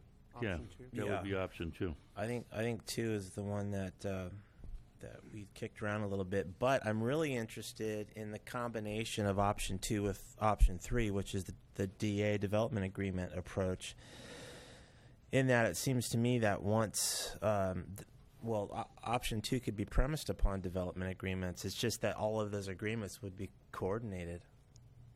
Okay, right? I have a legal question right now because I've heard something on development agreements, and I'm under the understanding that the county can't ask for a development agreement legally. They can only be offered. So, hey, legal counsel, I never asked for you guys. Help. We got 2 of them. We like feeling needed. So I think there's 2 points to make. You're absolutely right that a development agreement it's a mutual arrangement between the parties, and so both parties have to agree. I will say that in a number of jurisdictions, this issue comes up a lot, and typically what will happen is the jurisdiction will often include a policy either in their general plan or otherwise that will state the need for development agreements, and so therefore opens the door. You open the door to providing for development agreements as a matter of general plan consistency. I will also say here that the general plan right now has requirements in connection with revenue neutrality, which are very hard to satisfy without a development agreement in place. So you can use that as a basis as well. So a CSA, would that be included in a development agreement, a CSA for fiscal neutrality? Well, a CSA is really that's a designation that would be part of the general plan, but that's separate and apart from whether or not you can move forward with the development agreement. So a development agreement has any number of provisions that the parties agree to. One of those can be revenue neutrality, consistent with the general plan. That's separate and apart from the planning process that's envisioned under the CSA designation. Okay, thank you. You are needed. Back to you, Dan. But Nadia, back to make sure I understand you then correctly. As far as an edict coming from this county that if thou wants to build in that shaded out area, thou shalt enter into a development agreement, that's permissible as long as it's related and references the general plan. We can require developers to engage in a development plan negotiation. I would say the county can strongly encourage, and that it would be useful to the extent the county wanted to pursue that goal to tie it to general plan policies. Okay, well, we need to know the devil's in the details, right? What if the developer says, no, strongly encourage all you want, I'm not going to do it, but I still want to build in the shaded area. So now what are you going to do, smart guy?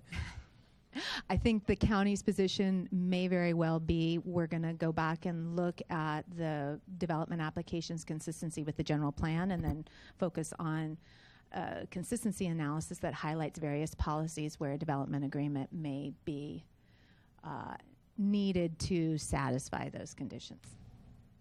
But the county cannot require. How are you going to fix that? The county can require consistency with its general plan, and then it's a matter of. But we're still talking about development agreement. Right, but remember, if you have general plan policies in place that strongly encourage development agreements to be pursued, and or you have policies in place that require, for example, revenue neutrality, which assume that a development agreement is going to be in place, then the county, in its discretion, can make a determination as to whether something is consistent or not. I would say the county, in making that determination, always has to be careful not to elevate one policy over the other, and so it's probably not a good course to debate at this point how that consistency determination gets made, because it's different in every project. But I think tying it to general plan consistency is typically the course that you see in most jurisdictions when they want to pursue that avenue. Okay, thank you. More, Dan? One last one. Sidebar.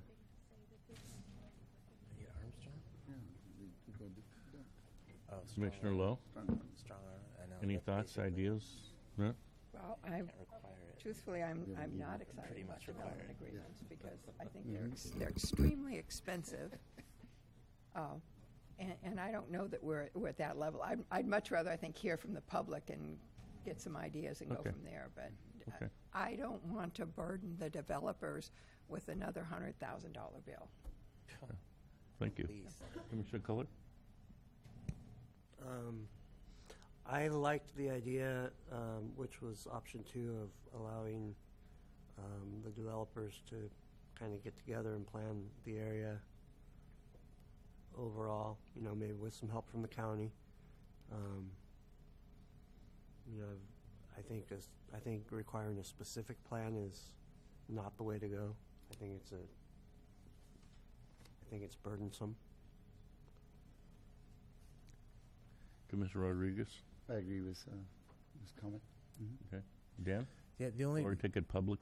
Sure. Thank you. The one last follow-up question I had in regards to my initial point, which was thinking about how option 3 with the development agreements would interplay with option 2.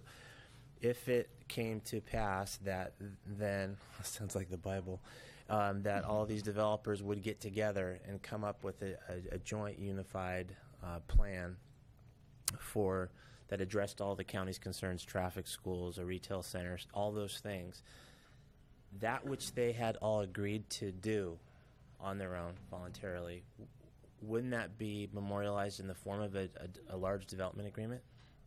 So there's probably a couple of points there. First, I think as a practical matter, you talk about adding time and complexity and cost. That is exactly what would happen in an exponential level if you tried to have a development agreement with multiple developers on a variety of properties. The fact of the matter is that these development agreements are sort of custom made based on the project at issue, and trying to somebody who's drafted a bunch of development agreements drafting one agreement to reflect the project at issue can be very, very difficult. I don't think I've ever seen a development agreement that would have 3, 4, 5, 10 property owners, all of which would have different vested rights and all of which would have different development obligations. So I wouldn't anticipate that would be the course of action. The other thing I'll just throw out, and in terms of option 2, I think it's in order to give the developers and property owners some certainty, there can definitely be some benefits of the public agency. To the extent a comprehensive planning process is going to proceed, there's a fairly standard way that this sort of process happens in many jurisdictions. The public agency sort of taking the lead and providing the framework, and then the stakeholders being involved in actually facilitating the process. But the public agency sort of sets the framework. The notion that the property owners could get together on their own and actually develop a comprehensive plan that takes into consideration infrastructure, et cetera, identifies what sort of land uses would be appropriate.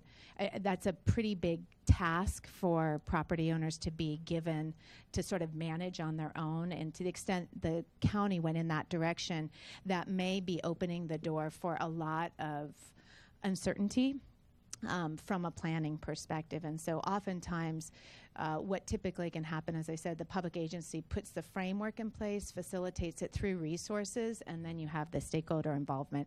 Then what follows from that is once you have the plan, you have an environmental review document that can be utilized to move that plan forward. Then individual development applications that are consistent with the specific plan can tier off the environmental document and expedite their individual development applications so that they don't have to go back through the whole process. And as part of that individual development application, that's typically when you would have an individual development agreement specific for that project, but consistent with the overall goals of the specific plan. Mr. Chair? Did I get Commissioner lost in that conversation, or did you go from everybody getting together and talking about it to a specific plan? Well, I'm just raising the notion of how you would implement it through a development agreement and the practical aspects of whether you call it a specific plan, a master planning process, et cetera.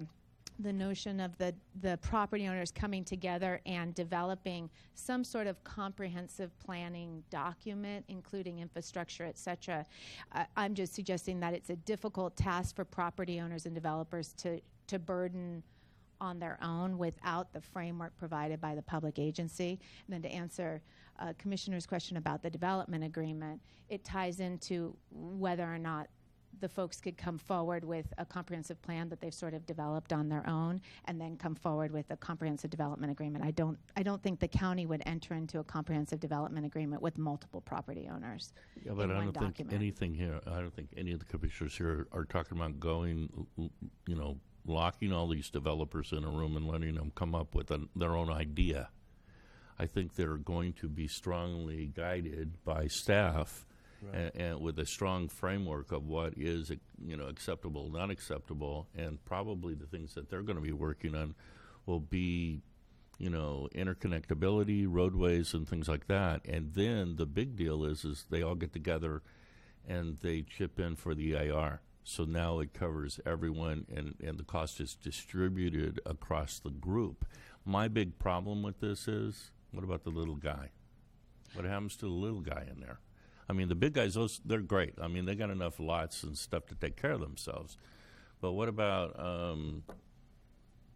Campese? Okay, Campese actually hasn't really done anything, but she's got some great-looking maps and stuff, but nothing's vested or anything else. Would she be able to get involved in this, and would it be burdensome, or is there somebody else that has a little piece of land out there the same way as her? But the idea would be sharing costs across the group for EIRs and other stuff, and then really working closely with staff under the staff's framework and guidelines. Now, do you see that working without a development agreement? Well, I think you have to look at it in two different respects. You have sort of the planning approach that you all are talking about right now, the interconnectivity, the infrastructure issues, what land uses are going to go where. And that needs to be reflected in some kind of planning document to memorialize what everybody is agreeing to. And then you can implement the planning that's reflected in that document via individual development agreements. Okay. So you're already ahead of the game to start writing that document. Any other questions before I open it to public? No? Staff, any? Thing, Ray. It seems like what you just discussed, it seems like the problem that would occur is the timing of the different projects. How do they all chip in for an EIR when one's starting now and one's not going to be there for 5 or 10 years? That's true, too. That needs to be actually looked at pretty closely, too. And thanks for that. I should have brought that up as well. Staff, any contributions for the public to hear and think about on the way up to the podium? With regard to that last comment, if I understood it correctly, it was about the various timing and stage of development or design of individual projects. Is that right? Mm-hmm. And their ability to be considered adequately in an environmental document. The approach we would take very likely is a dual project and program EIR. So that projects that are known, the design is known, the impacts can be known, would get a project level review. Projects that are farther down in the design review process, in the glimmer in the eye stage, if you will, we would look at the carrying capacity of the land, the likely kind of development that would go there, the zoning and so on, constraints on known constraints from geologic hazards and open space, habitat, and those sorts of things, and create and negotiate, if you will, through the public participation process, a likely scenario for development, and then review that at a little bit higher level, program level environmental review. If 2 years from now that project came in and it was entirely consistent with this EIR, we might be able to say negative declaration, no further environmental work is necessary. We might also have to, if the project is different, or if our guess at the conditions of development was not quite accurate, we might have to go through a supplement or an addendum to the EIR, depending on the circumstances. If I could chime in, I don't think that there's any option that doesn't have pros and cons, but as far as the ability to implement it in a clear fashion with the least amount of, I guess, legal risk, it would probably be number one. With some of the other options, you're going to have developers either not want to participate or claim that they would be exempt from participating. And then you have you're going to have some people that may not want to either participate in a joint process, or the process by implementing and passing along some of the costs for a group EIR, even if there was a joint process, it's easier probably to do through the option number one, where you could impose a specific plan fee, so the county would upfront the cost, and then you could impose a fee on the property owners that are participating in the specific plan, or that want to participate in the specific plan. And, so that's a way of making it clear about who's going to participate, requiring their participation, and then having a way to recover the costs. But Barbara, even with option one, there's going to be folks saying that they don't want to participate or it doesn't apply to them. We've got 2 letters on our desks tonight, and one from the city of Hollister saying that, and those are presumably based upon option one. I think that Bennett Ranch says it doesn't apply to them, and Ridgemark says it doesn't apply to them. And I think that the commission and the board could determine exactly who it applies to.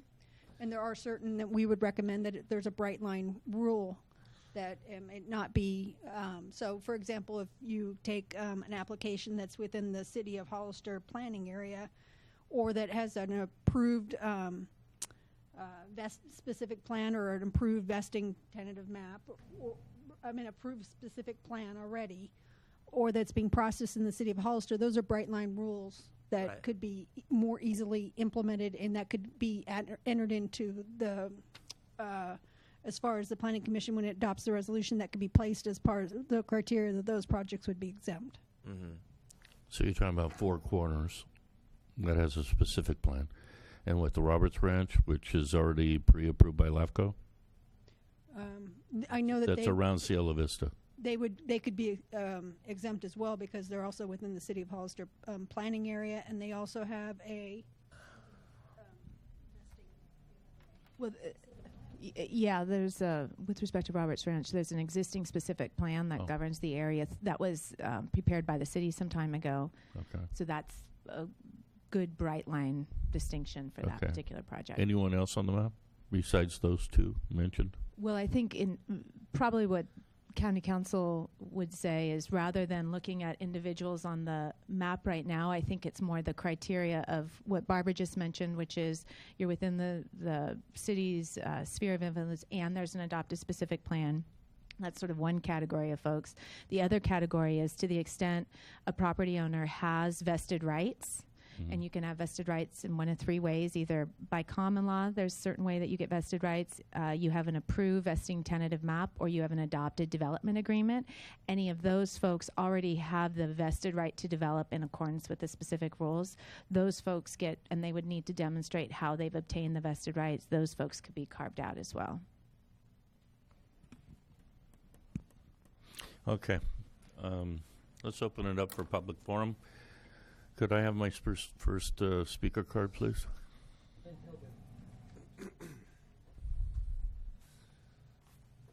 there's no more speaker cards up there. Could we make some more of those and hand them out? State your name, please. My name is Lynn Hilden. I own the property around the water towers in Ridgemark, and most of that's pretty steep. You guys have included me into your study zone. I really don't care about your study zone. I'm trying to split off two parcels, one for my daughter and one for my nephew. And I've been working on it for 2 years. 3 years. And we submitted this a month ago, and because of this meeting, you guys aren't processing it. I don't understand that. My property, I've got 60-plus acres. It's R1 zoning. It was part of the original Ridgemark. What's up? I don't understand it. So I ask that you guys please exclude me from your study or whatever. My property is too steep to be developed in general, you know. So please just let staff get on with it. I would like to get these homes built. You know, it's impossible for young people these days to be able to buy a house. You were talking about affordable housing, right? $500,000, $600,000. You know what comes to my mind? I've built homes here. I'm a general contractor and a realtor. What comes to my mind? Before you can break ground, it cost me about $100,000 because of government interference. That's the cost. So how do you get affordable housing when it costs you $100,000 to break ground? Thank you. Thank you for your comments. Before we continue with the next speaker card, staff and legal, could he be disqualified from this? We were just debating whether or not that we could have an exclusion for minor subdivisions, which is another bright line rule to exclude minor. So the one, minor Yeah, because this is a simple split, right? 4 or less parcels. 4 minor? Okay. Thank you. Next speaker card.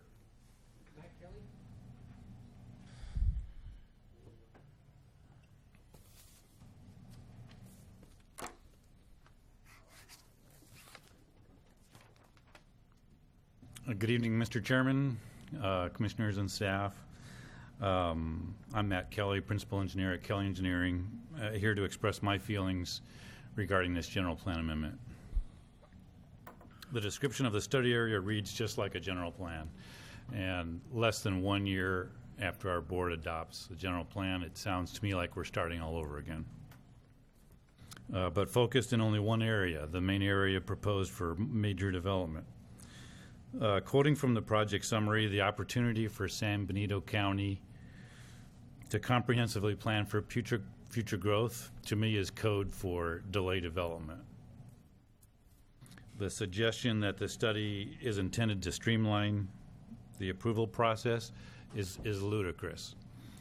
If you want to streamline the approval process, take the money you'd save from these studies and hire some more planners, please.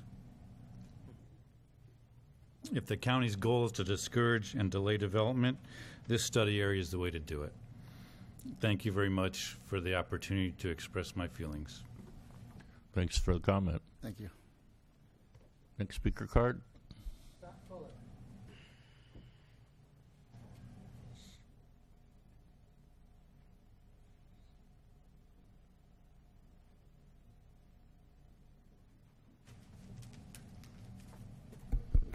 Thank you, Mr. Chair. Commissioner Scott Fuller. I'm here on behalf of the Lico family. I will try to get to the handout in a minute, but I just want to mention I think this proposed new community study area is very different than the community study areas that are in the general plan. In the general plan, the community studies were on land that was a general plan and zone agriculture or low-density residential.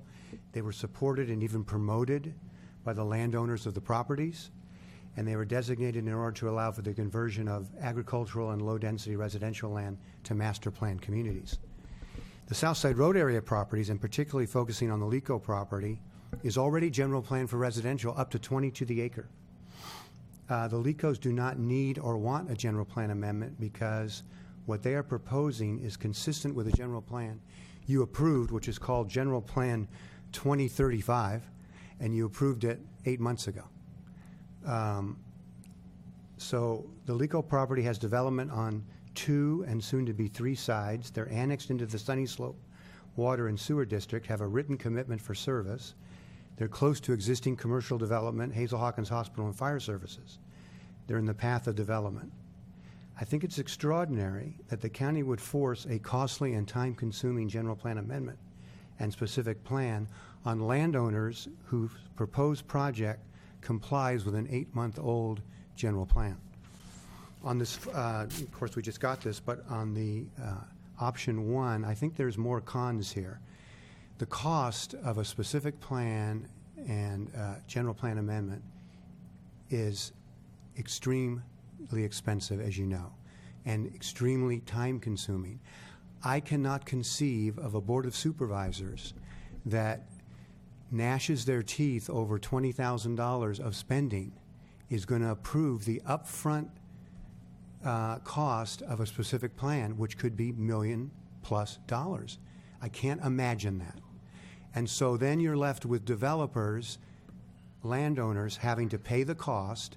And so you're talking as if, well, everyone's not going to opt into number 2.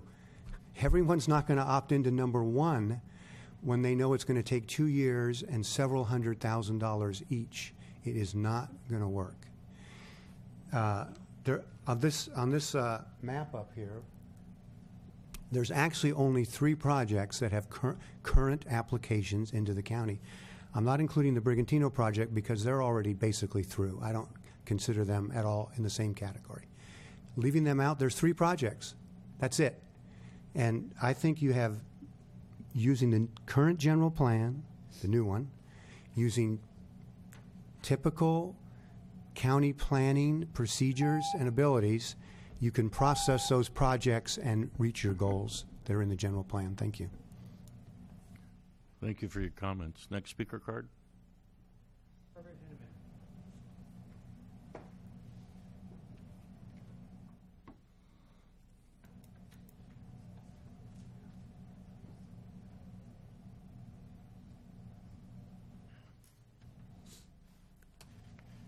Bob Heineman, 120 Harborn Way, Hollister. Good evening. I would like to have a question answered either by staff or by the commission. We have a general plan and a land use element now that are adopted, and they include 4 of these new community areas. And it looks on the face of it as if that's they provide a large amount of room for future development in and around Hollister. And so I'm wondering why just, months after that general plan and land use element were approved, why is this being floated? Whose idea is this? What are the reasons? Now, the general plan has some very specific reasons for the 4 existing areas. I'm told that there are some documents that relate to this proposal that are online. I haven't had the opportunity to review those. But I'd just like a simple question answered. Why are we, now that we've just approved 4 of these areas, why are we suddenly adding a 5th? And are there going to be more of these popping up like mushrooms? You'd answer it? I'd like to know in 25 words or less, what's the rationale for having another one of these new community areas added at this point? Okay, after, if you're done speaking, you take your seat and then we'll have that answered for you if we can. Thank you for your comments. Staff like to address that? First of all, I'm sorry I missed your name because Went off. I'm sorry, I missed your name. Mr. Hanneman, I'm delighted to hear you use the words in 25 words or less. I use those words from the old cereal box things, and I respect the folks who use them. Thank you.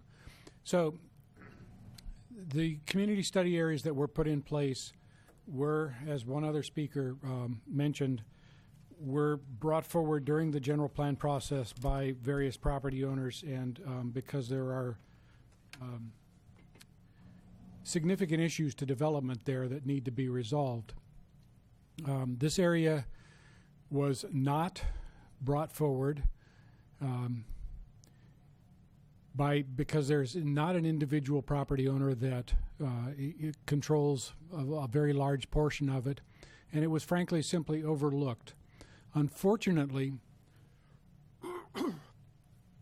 the area is subject to almost all of the development pressure in the county because a water line was put in potable water line was put in, and that infrastructure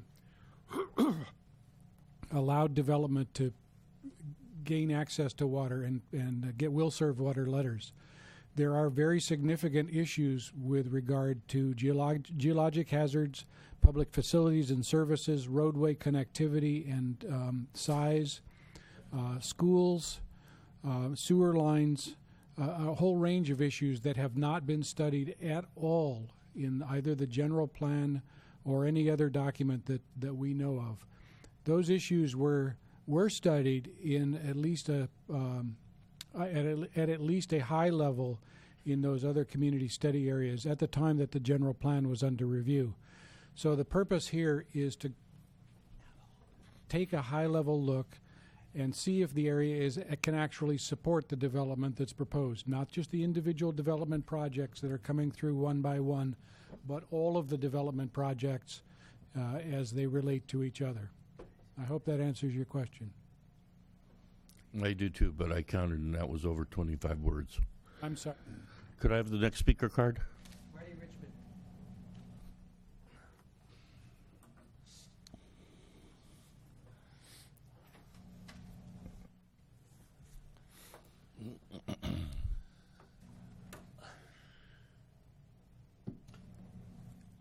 Good evening again, Marty Richmond from Hollister. Mr. Chairman, members of the board, I find it very difficult to find a purchase area on this. I somewhere I can put my feet down and say this is the right way to do it. I really don't even know if you should do it, to be honest with you. There's so many pros and cons. I think reasonable people can understand you're going to have to put a school in there somewhere. We got other developments going to be abutting that, and they're all going to want to put their kids in school somewhere, and I think reasonable people can agree that you're going to have to put a fire station somewhere.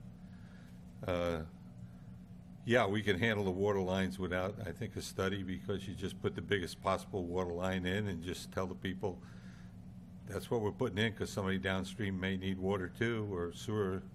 And, you know, if as they use it, we'll give you the money back as the next developer buys in, because we've done that in the city. But the school issue is serious. The fire station issue is serious. I don't know how you approach that. I'll leave that to you. What I would like to say is, looking 20 or 30 years down the road, there's no question in my mind that this area will be up for, or the northern part of it will be up for annexation into the city. It's 4 inches over the city sphere of influence right now, and the city's growing. And I know that's going to look more like a city a development than it's going to look like a county area with big lots and 5 acres and all that. It's going to look like a city development.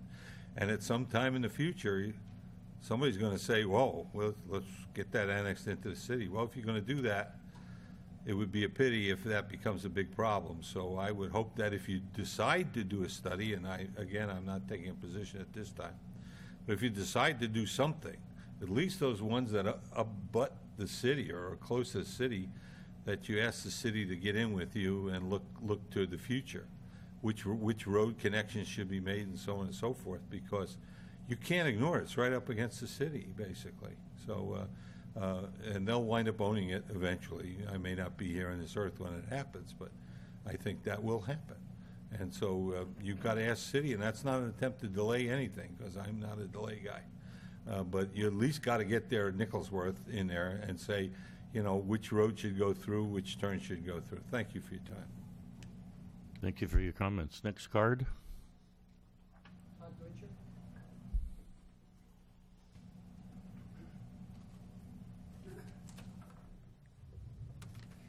Mr. Chairman, Commissioners, thank you for your time. I am the developer representing the Fay property, 3061 Southside Road. Excuse me? Oh, Todd Deutscher. I would like to respectfully remind the Planning Commission that on October 21st, 2015, it was unanimously agreed that there should be no specific plan pursued. This was presented by staff at that time. It was soundly rejected at that time, yet it's continued to murmur and resurface. So I would encourage you to review the minutes or the audio of that meeting. I'm here specifically. What date was that? October 21st. And that was here or the board? Here. Here. Is that what you were referring to, Mr. Chairman? That's what I remember, yeah. Okay. I just didn't know when. I've been working on our project for almost 2 years. We've expended over $600,000 in studies, sewer, geological, basically every study that you can do for a project to vet it for environmental consideration. We have will service for sewer from the city of Hollister, who performed a sewer capacity study. In order to do that, we have a city resolution from the city of Hollister to accept our sewer.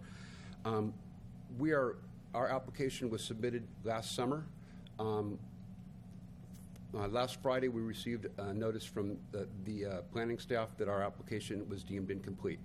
After all of these, good faith efforts that we had put forth working with staff, and no indication that was going to happen, but it happened to coincide with this meeting and the agenda for the planning for the Board of Supervisors last night.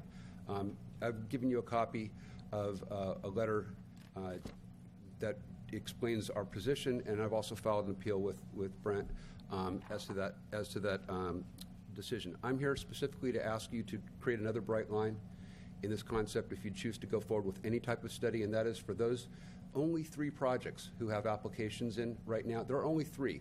Well, at the board meeting last night, it was talked about 14 projects. There are 3, as indicated by Byron and staff, that have applications in, that people have actively been working on. The glimmer in the eye is a future may happen. These are things that people have been working on for years, spending significant money, having good cooperation with staff, trying to accommodate the county's needs, and working in good faith. And I ask that you carve those out, consider those applications a bright line rather than deemed incomplete, as the letter is indicate. We've tried very hard to work with the county and do good business, and we came here under the old general plan, and we're consistent with the new general plan. And I will remind you, Chairman, that on October 21st, you said we've made a bargain with these developers. They've put in a lot of time and et cetera, and we really should honor that relationship. Thank you. Thank you for your comments. Next speaker card. Chris Garwood.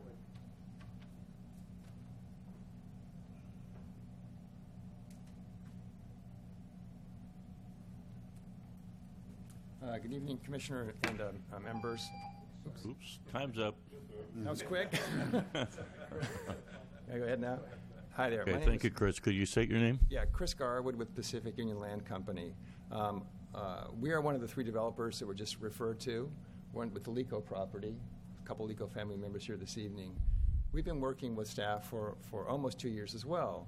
We have spent hundreds of thousands of dollars on fault investigations. The LECO property has a fault running right through it. We have flood issues. We did flood investigations with FEMA. We're working on a FEMA flood revision map. We did biological reviews. We've done everything except for traffic. And we were told, don't do traffic. County wants to do traffic. Fine, that's fine. We got a letter last week saying we're in complete similar situation to Mr. Deutscher.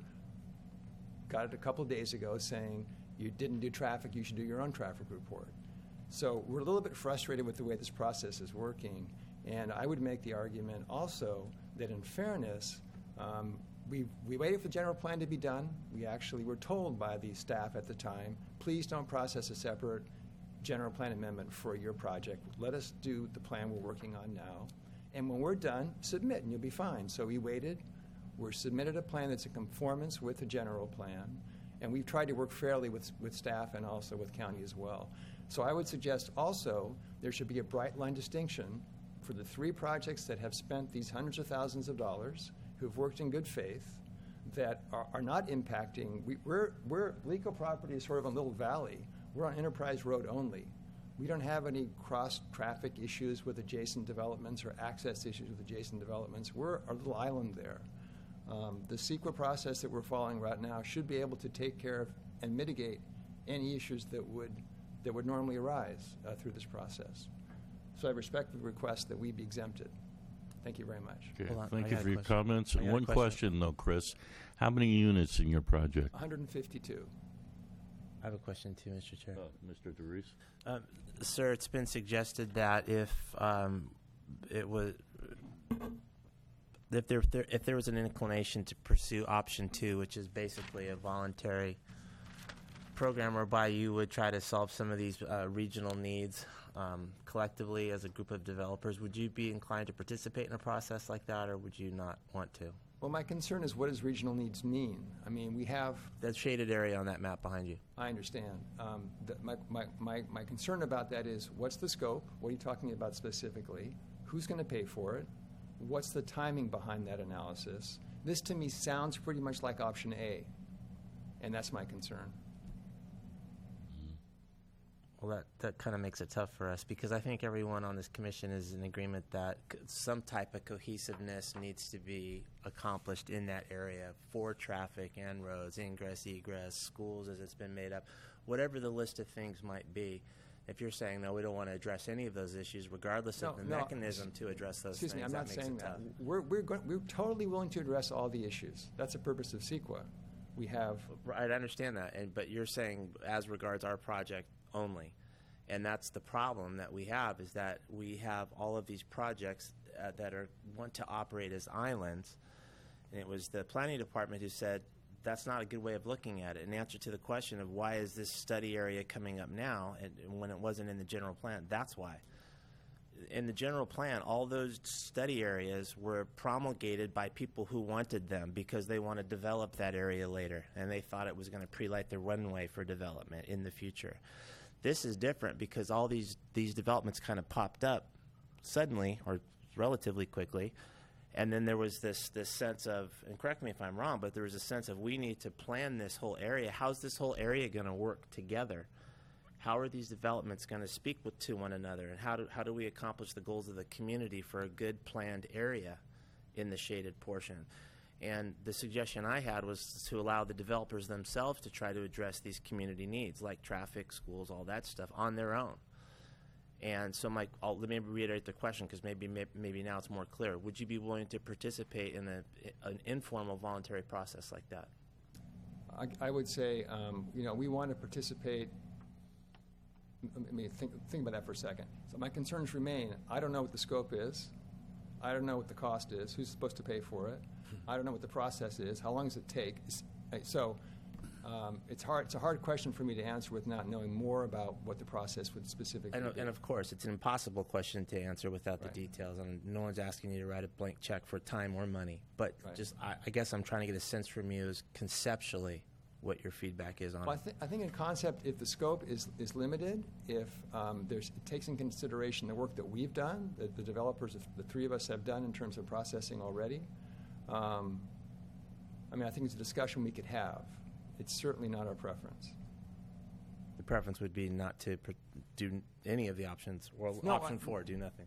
We're, as I said, we're totally happy. We'll contribute to the school fees. We'll pay, our traffic, whatever the impacts are. Right.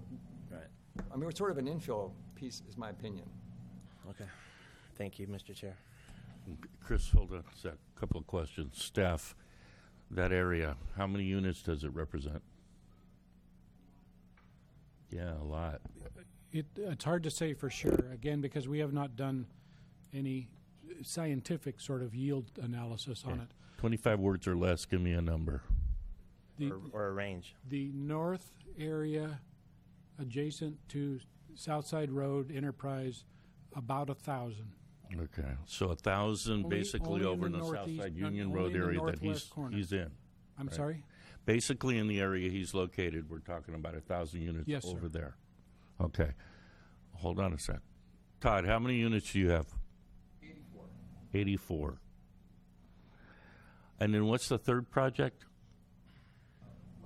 Lumpa. And how many units does he represent? 100 roughly, Scott? 100. 100. 100. Then now you see my problem here. So we're talking about 300 units out of 1,000 in that area. What if the scope, and here's the question, it just takes a while to get to it for me. So what if we pared down the area to closer to within that area as a scope of work?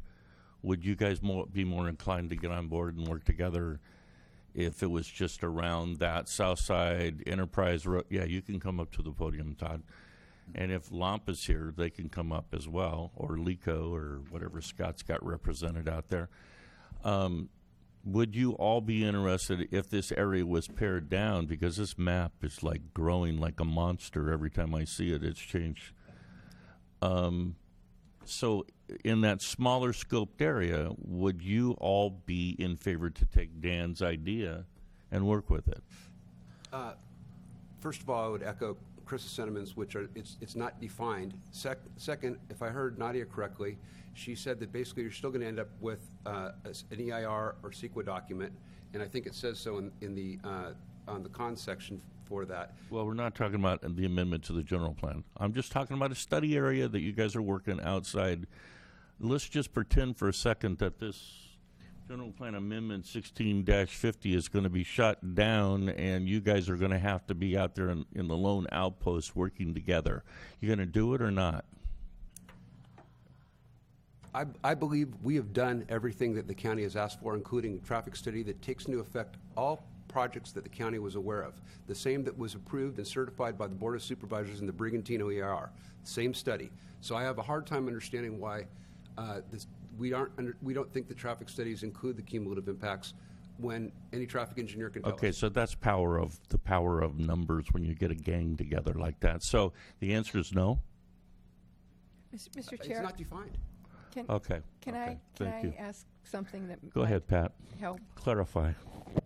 I think what the commission itself is asking is that we feel, because of the huge growth in that area, Sure.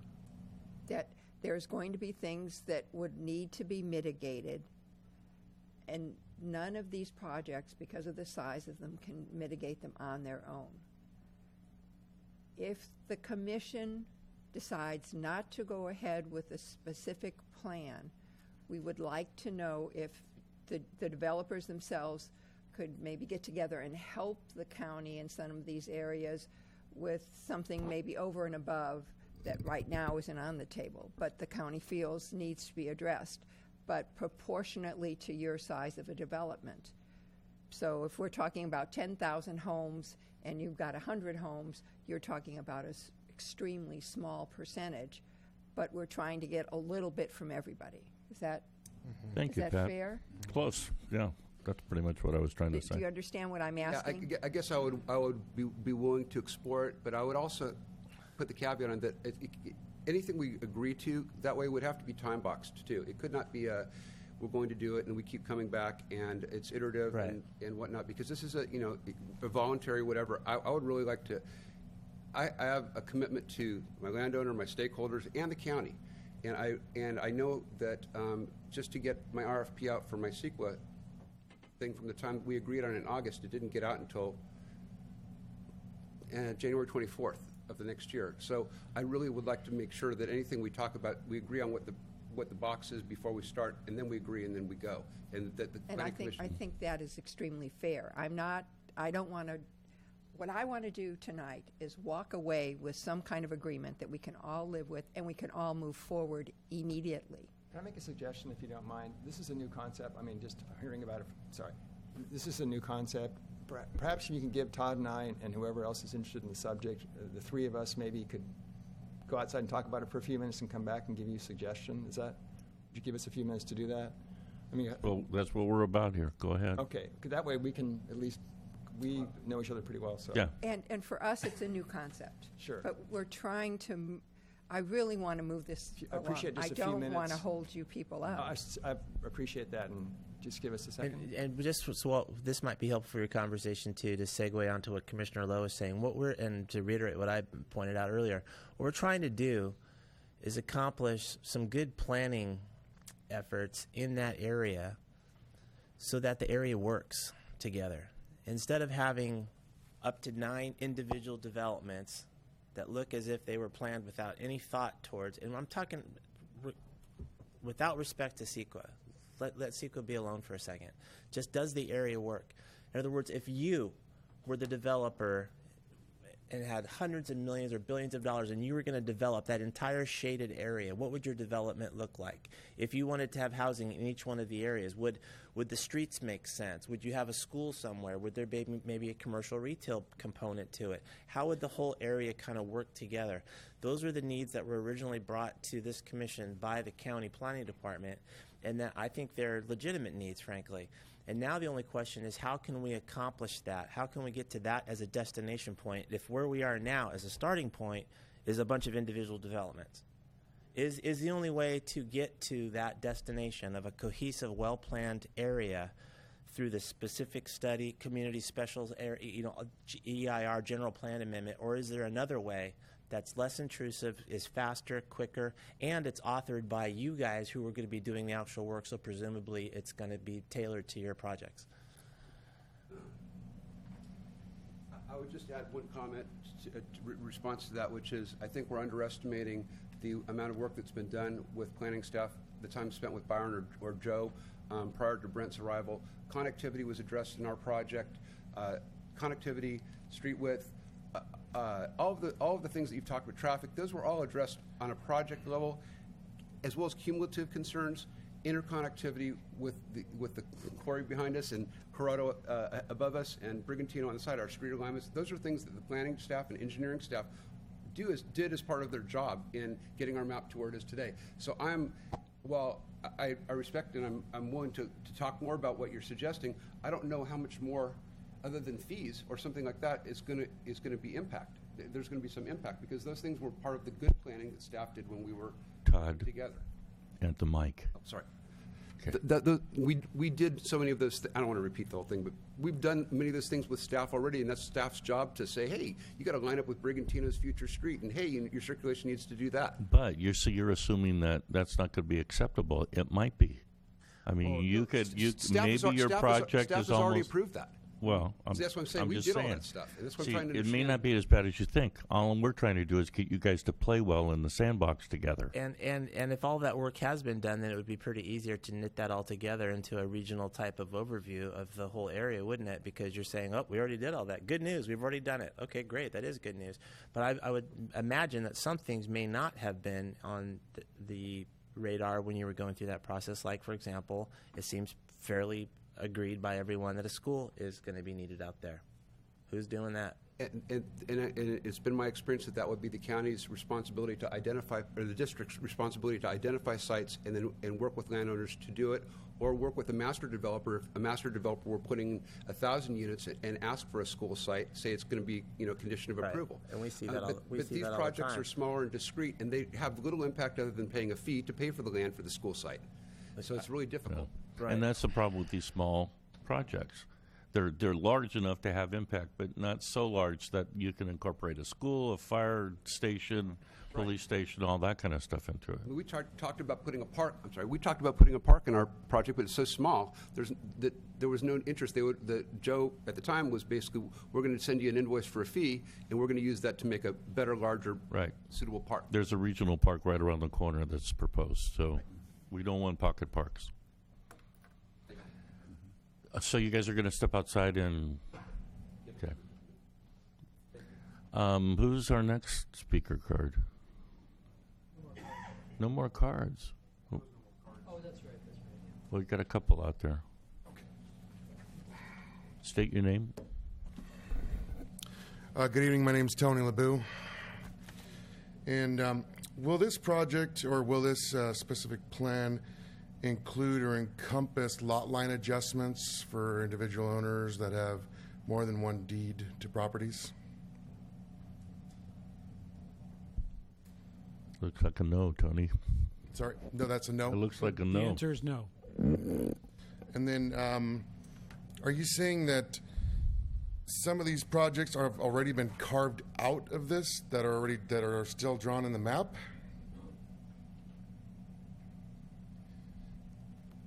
There's a couple of projects that was stated. I think the Roberts one is that cut out?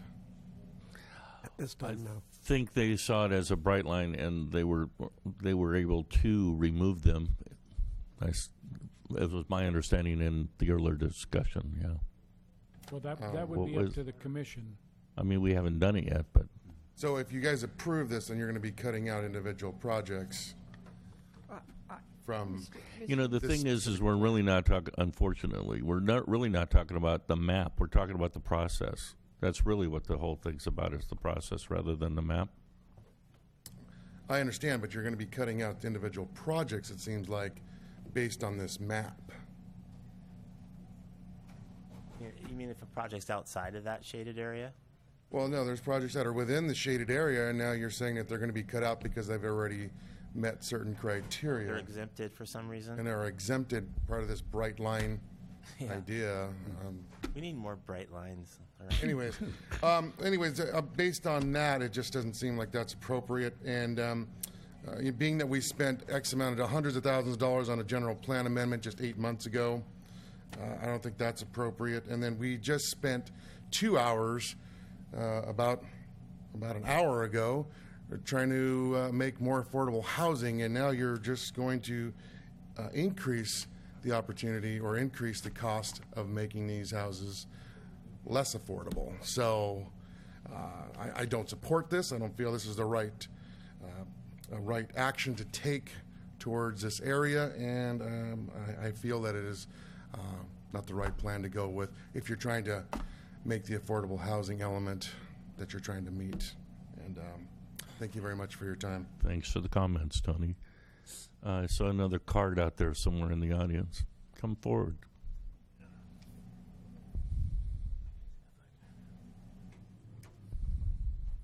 Please state your name. Good evening, Mr. Chairman, members of the Planning Commission. My name is Peter Hellman, and I represent Roberts Ranch. And probably if I was smart, I would have listened to the discussion concerning bright lines and would have declared victory and marched out. But being a real estate developer, we're seldom accused of being that smart, so here I am nevertheless. I just want to emphasize a couple of the points, that the rationale why we think that it's appropriate to remove Roberts Ranch from the study area, whatever form that may take. Our property does lie within the sphere of influence of the city of Hollister. It lies within the boundary of the West of Fairview specific plan adopted a few years ago, some time ago. The West of Fairview specific plan document already plans for the infrastructure needs of our community as part of a master plan, which included the West of Fairview project and the Valley View project to the west of us. And so parks and utilities and traffic circulation and so forth have already been studied at length. And one thing your existing general plan does clearly state is that properties lying within the sphere of influence, the planning prerogatives of the city shall control. It's not maybe or may or might be. It shall control the city. So, in any case, we previously did try to process in the county. We submitted applications in January of 2014. Principally because of LAFCO, but we were encouraged by many sources to reverse course and file applications with the City of Hollister, which we did in July of last year.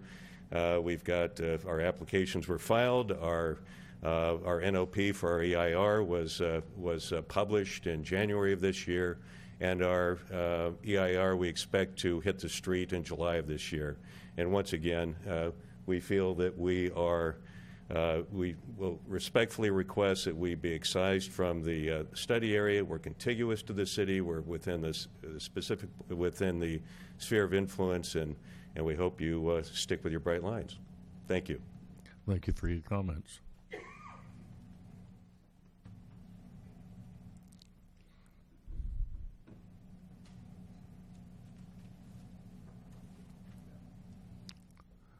State your name for the record. My name is Gary McIntyre. I'm the superintendent of the Hollister School District. I appreciate the comments this evening, and I appreciate the opportunity to be here this evening. I do want to. I heard some comments this evening about schools, and I did want to make sure that I did represent that point of view. You know, we've talked about some smaller developments, and you know, the idea of carving out or who's going to provide the land. You know, I just want to be real clear. School districts end up buying, we'll purchase the land, but we need to make sure that we have land designated. We need to know where it's going to be. We need to have access to it. Right. An elementary school, believe it or not, is about a 12-acre, parcel. So a high school substantially larger. I'm not speaking for the high school this evening. I'm speaking for the elementary district. I can't speak for South Side, although I know Mr. Johnson was here earlier. I don't know if he's here yet still, but this study area, for example, sounds like if you're projecting 1,000 homes, you're looking at roughly 400 students. That's the metric. Those would be roughly split between Hollister School District and South Side. I don't know if roads can accommodate the students going into South Side. I don't know where if they got room for it. So all of that needs to be thought out and planned. We need lead time.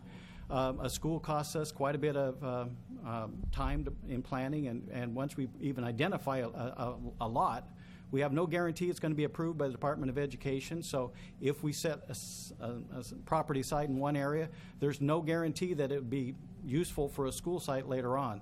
So my purpose this evening and my goal, if I could just, I really would like to just, we don't want to be a thorn in the side of developers. In fact, we see our job is to serve and to be able to support these developments, because you build houses, you need schools. And we're here to do that. We just want to be in the conversation. We want to have an opportunity to be able to designate areas where we could possibly build a school, and to be able to be thinking not only in this study area but in other study areas throughout the county. We're going to need lead time. We're looking at another 1,000 students between now and the next 3 years in our school district. That'll about fill us up. We've been working on purchasing the land up at Santana Ranch for years. It's still not approved, and we hope it does get approved. But if that doesn't, we've got no site. So, it's a process that takes us a lot of work, a lot of time. We're more than happy to invest the elbow grease and the dollars to do that. But we just want to be able to have our voice at the table to be able to say, help us to identify those spots, and we'll work with developers and purchase the land and build our school as it's needed. We just need to know where and how to fit it into the study area that we can do that. So that's my thoughts.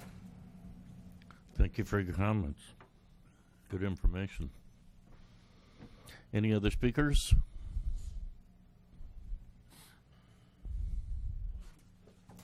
Hi there, Chris Garwood again with Pacific Union. So I have a suggestion for you all to consider. Todd and I had a conversation. We would be happy to have a conversation with you all about cooperating in some way to facilitate this process of thinking about some of these bigger issues. Our suggestion would be perhaps we could set some time in the next week or two to meet with staff, and maybe a couple of you all want to participate in that meeting, and we can have a kind of a roundtable discussion about what the interests are and how this might work out to everyone's best interest. So to answer your original question, we'd be happy to participate in a conversation. Right. Okay. Thank you for your comments.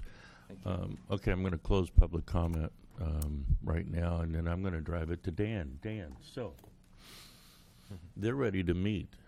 I think we should have an ad hoc off of this commission, and I think you're one of the guys that should be. Can you attend the meeting? Yeah, I'd be honored to serve in that role. So I'm going to appoint Dan as an ad hoc, and I will sit with him. Since it's your district, Mr. Chairman, so yeah, that'd be yeah, appropriate. I sort of had an idea of that. Right, right. And you got the idea, so, and I got the district. So, so then we can meet with Brent. What is it important?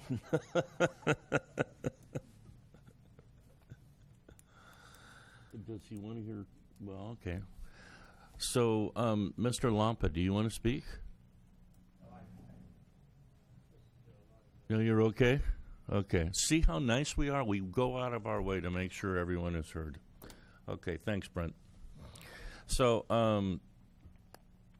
so then we'll have an ad hoc, and we'll have the developers get together with staff. We'll formulate a time and day that we can all get together and try to hack something out of this. Okay? Now, we can go forward with this without actually approving or doing any action on the general plan amendment, because we really don't know what, we're not really heading in this direction, it appears to me, and I could be wrong. Hold on a second, Barb. I could be wrong. Let's get a consensus of commissioners. So what I'm seeing here is we have we have an action that's going forward of getting the developers to talk with staff and seeing if we can work on a plan in this area. The question is do we need the general plan amendment even? Mr. Chairman, can I make a suggestion that Sure. might accomplish this? Is to entertain a motion to continue this agenda item to a date uncertain in order to facilitate those conversations. That way we don't do anything. Okay, hold on, Barbara. You'll get your turn. You'll get it. Everyone okay with that? Discussion? I guess my only comment on that is I believe that the city, the Board of Supervisors put it on for a date certain. The board the board set a special meeting, but that can simply be canceled. Okay. Okay, that's fine with me then. Yeah, it's good. Do we have any sense of whether the board would be displeased with us continuing this tonight? Dan, I really don't even want to go there. Thanks, though. I appreciate that. Barbara, I just don't know where, because I know they had a meeting, yesterday? Yeah. And I don't know the outcome of that meeting. Well, I don't know if they gave direction to staff. But it was agendized, but it was only a discussion item. Yeah, it wasn't an action item, correct? Again, I just was unaware of any direction that came out of that meeting. So, I mean, the only thing if they want our advice on things, then they're going to have to wait. Okay, that's just me. Barbara, you wanted to say something. Now's your turn. I did. This is just a recommendation.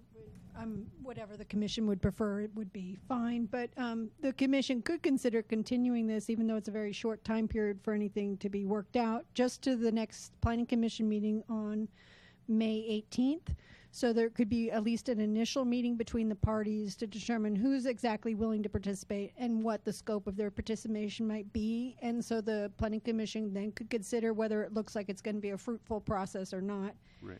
And that would still allow the timelines to be kept. If it looks, then you'd still have the right to proceed forward on the 18th. I think that there may be some words of wisdom from Nadia about, how a voluntary agreement would be enforceable.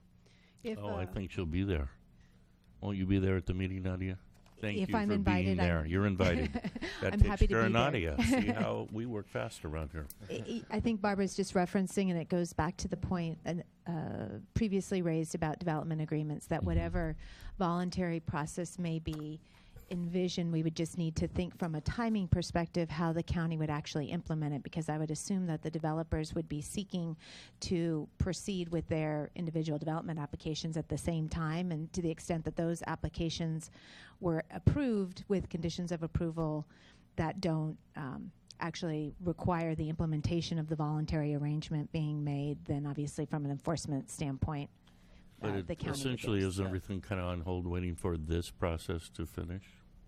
I think that's up to Planning Commission and staff as to how those development applications would be proceeding. but you went right past the point that I think is important pretty quickly, and that is, couldn't their individual applications be conditioned, the approvals be conditioned upon their fulfillment of the voluntary agreements reached during this I think mediation, so to speak? I think you certainly could, well, 2 points. I think we often see conditions of approval that reflect that notion. I think it can be problematic unless we know exactly what they're being conditioned to do, both from the developer side who says, it's hard for me to sign off on something unless I actually know what I'm being asked to volunteer to agree. And from the county side, we want to make sure what the obligations actually are. The other thing I'll just caveat is that regardless of sort of an indication via a condition of approval that a developer is willing to voluntarily agree to submit to something, there is, and I'm certainly not saying that any of the developers in this room would take this course, but there's always a risk that somebody can agree to a condition to the extent that condition otherwise could not lawfully be imposed. There is always a risk that they can later claim that that condition was illegal and void or seek to void it. So it's, again, I'm not making any sort of... Well, we could say that. Thou shalt maintain the condition whether it's legal or not. And that's why you'll be in the room. Right. Along with another attorney. So basically direction is then for the developers to get together with staff, set up a time and day certain, get a hold of the ad hoc, and we'll all match our calendars. And then, was that a motion that was for the continuance? Oh, I could certainly put it in the form of a motion if it meets with the commission's approval. Do you want to go that direction? I'm open to a motion. Okay, then I would make, well, let me table that for a second. It seems to me that if we're going to have this ad hoc meeting with staff and so forth, and although we have a couple of the folks here that are impacted or involved with this, we should open up, it should be open invitation to anybody who is building or potentially building in the shaded area. Yes. Do you agree, Brent? You get no argument from me on that. The more participation, the better. Absolutely. That's right. It makes the negotiation, the deal more complex, certainly. It potentially opens arguments about we didn't get notice of such meeting, and is there a 10-day requirement for notice on this kind of meeting? I mean, there's a whole series of sort of procedural questions. We will do everything that we can to encourage notice, encourage participation, but I don't have the answer to whether folks will actually come. Okay. Well, all we can Just do don't is, know. all we can do is ask, right? Okay. It is a voluntary thing at this point, absolutely. That's all we can do. All we can do is invite. Yep. While I have the floor, Mr. Chair, what are you doing tomorrow? Hey. Tomorrow is my last day. I mean, you don't need me, but tomorrow's my last day in the office for 3 weeks. Where are you going on vacation? We can find you. Yeah, You'd have to buy your own plane ticket. We'll go to Italy tomorrow. I mean, this is important. I'll clear my calendar. I can do it in the afternoon. Yeah, I can do it in the afternoon, anytime after about 2:30. Like 3? 3 to... 3's good. Okay.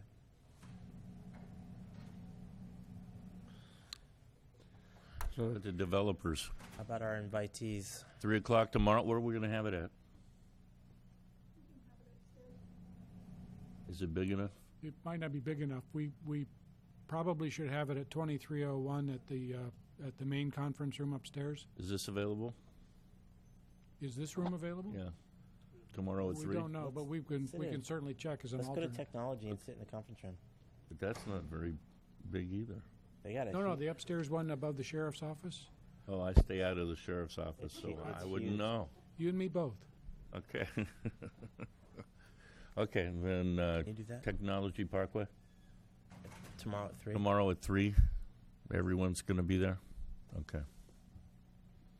So... No, I think I have a motion on the floor. Before you make a motion, can I make a couple comments? Sure.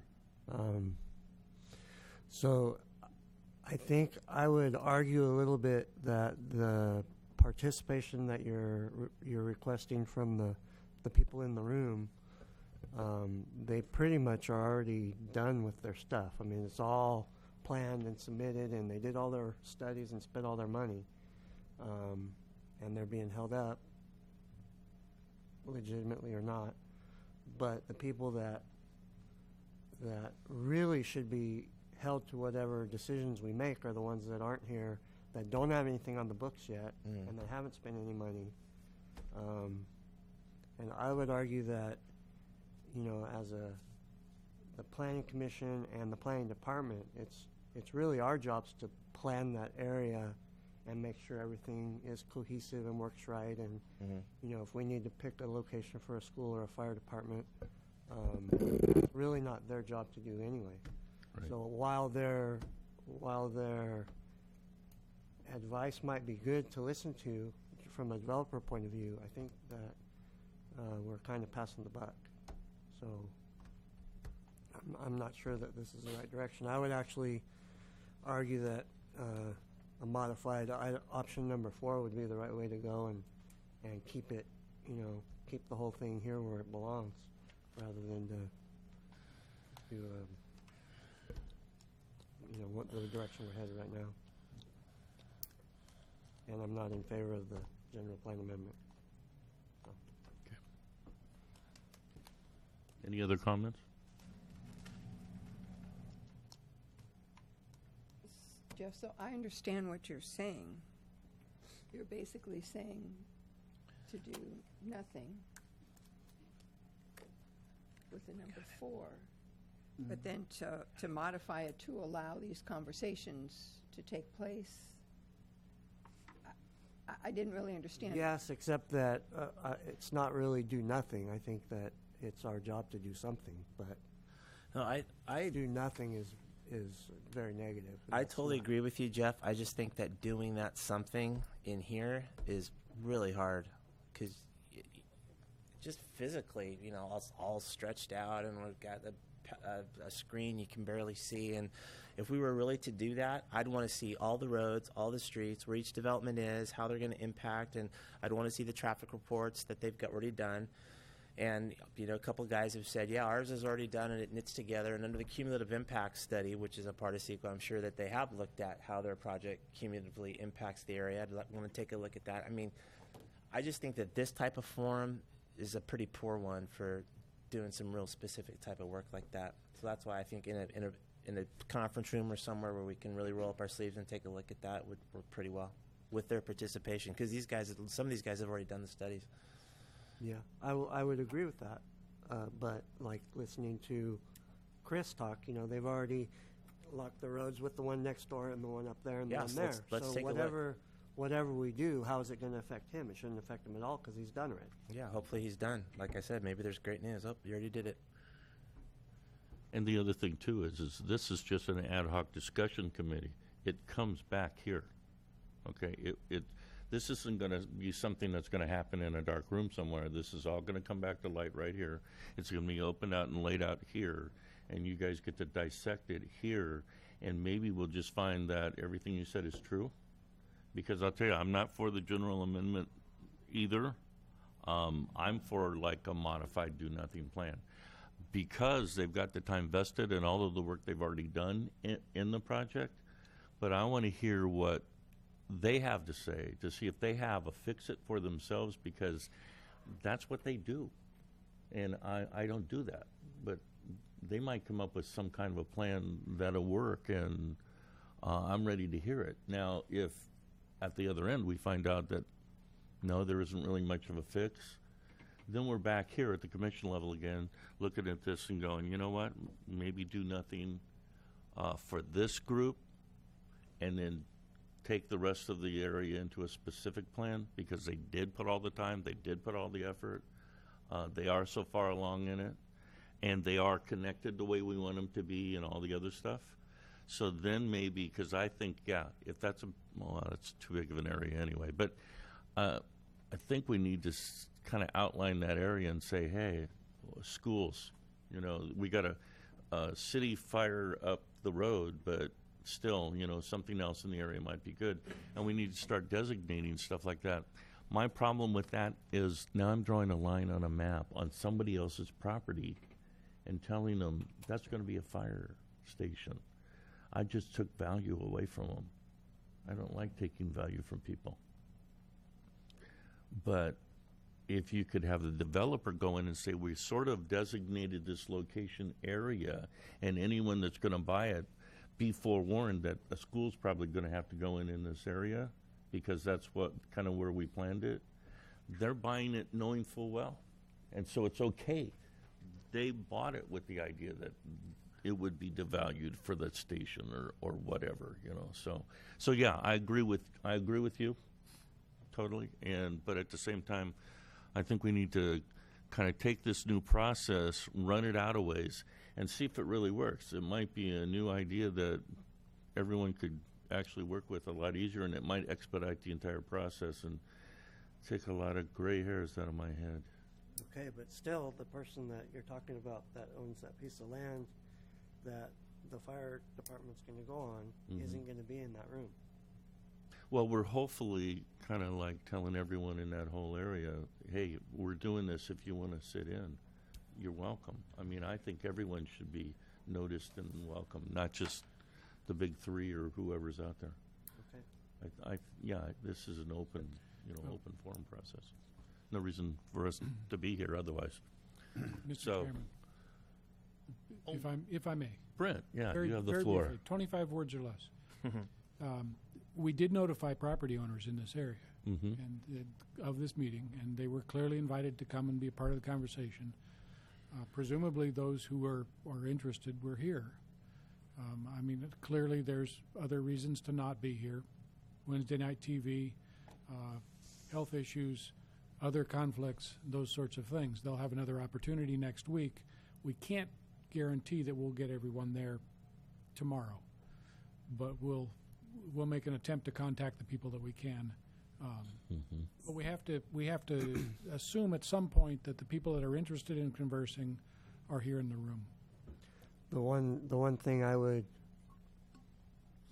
say is that the people that are here in this room understand the ramifications of the notice that you sent out, but there's probably some that don't. So an effort might be made to make that more clear.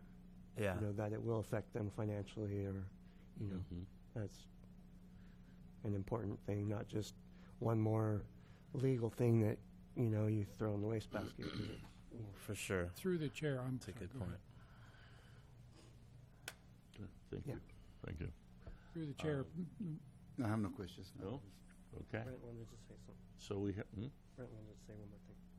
I'm sorry. Through the chair, Mr. Commissioner, with respect, that is what the public engagement process is for. That would be the robust public engagement process that we would use through the specific plan.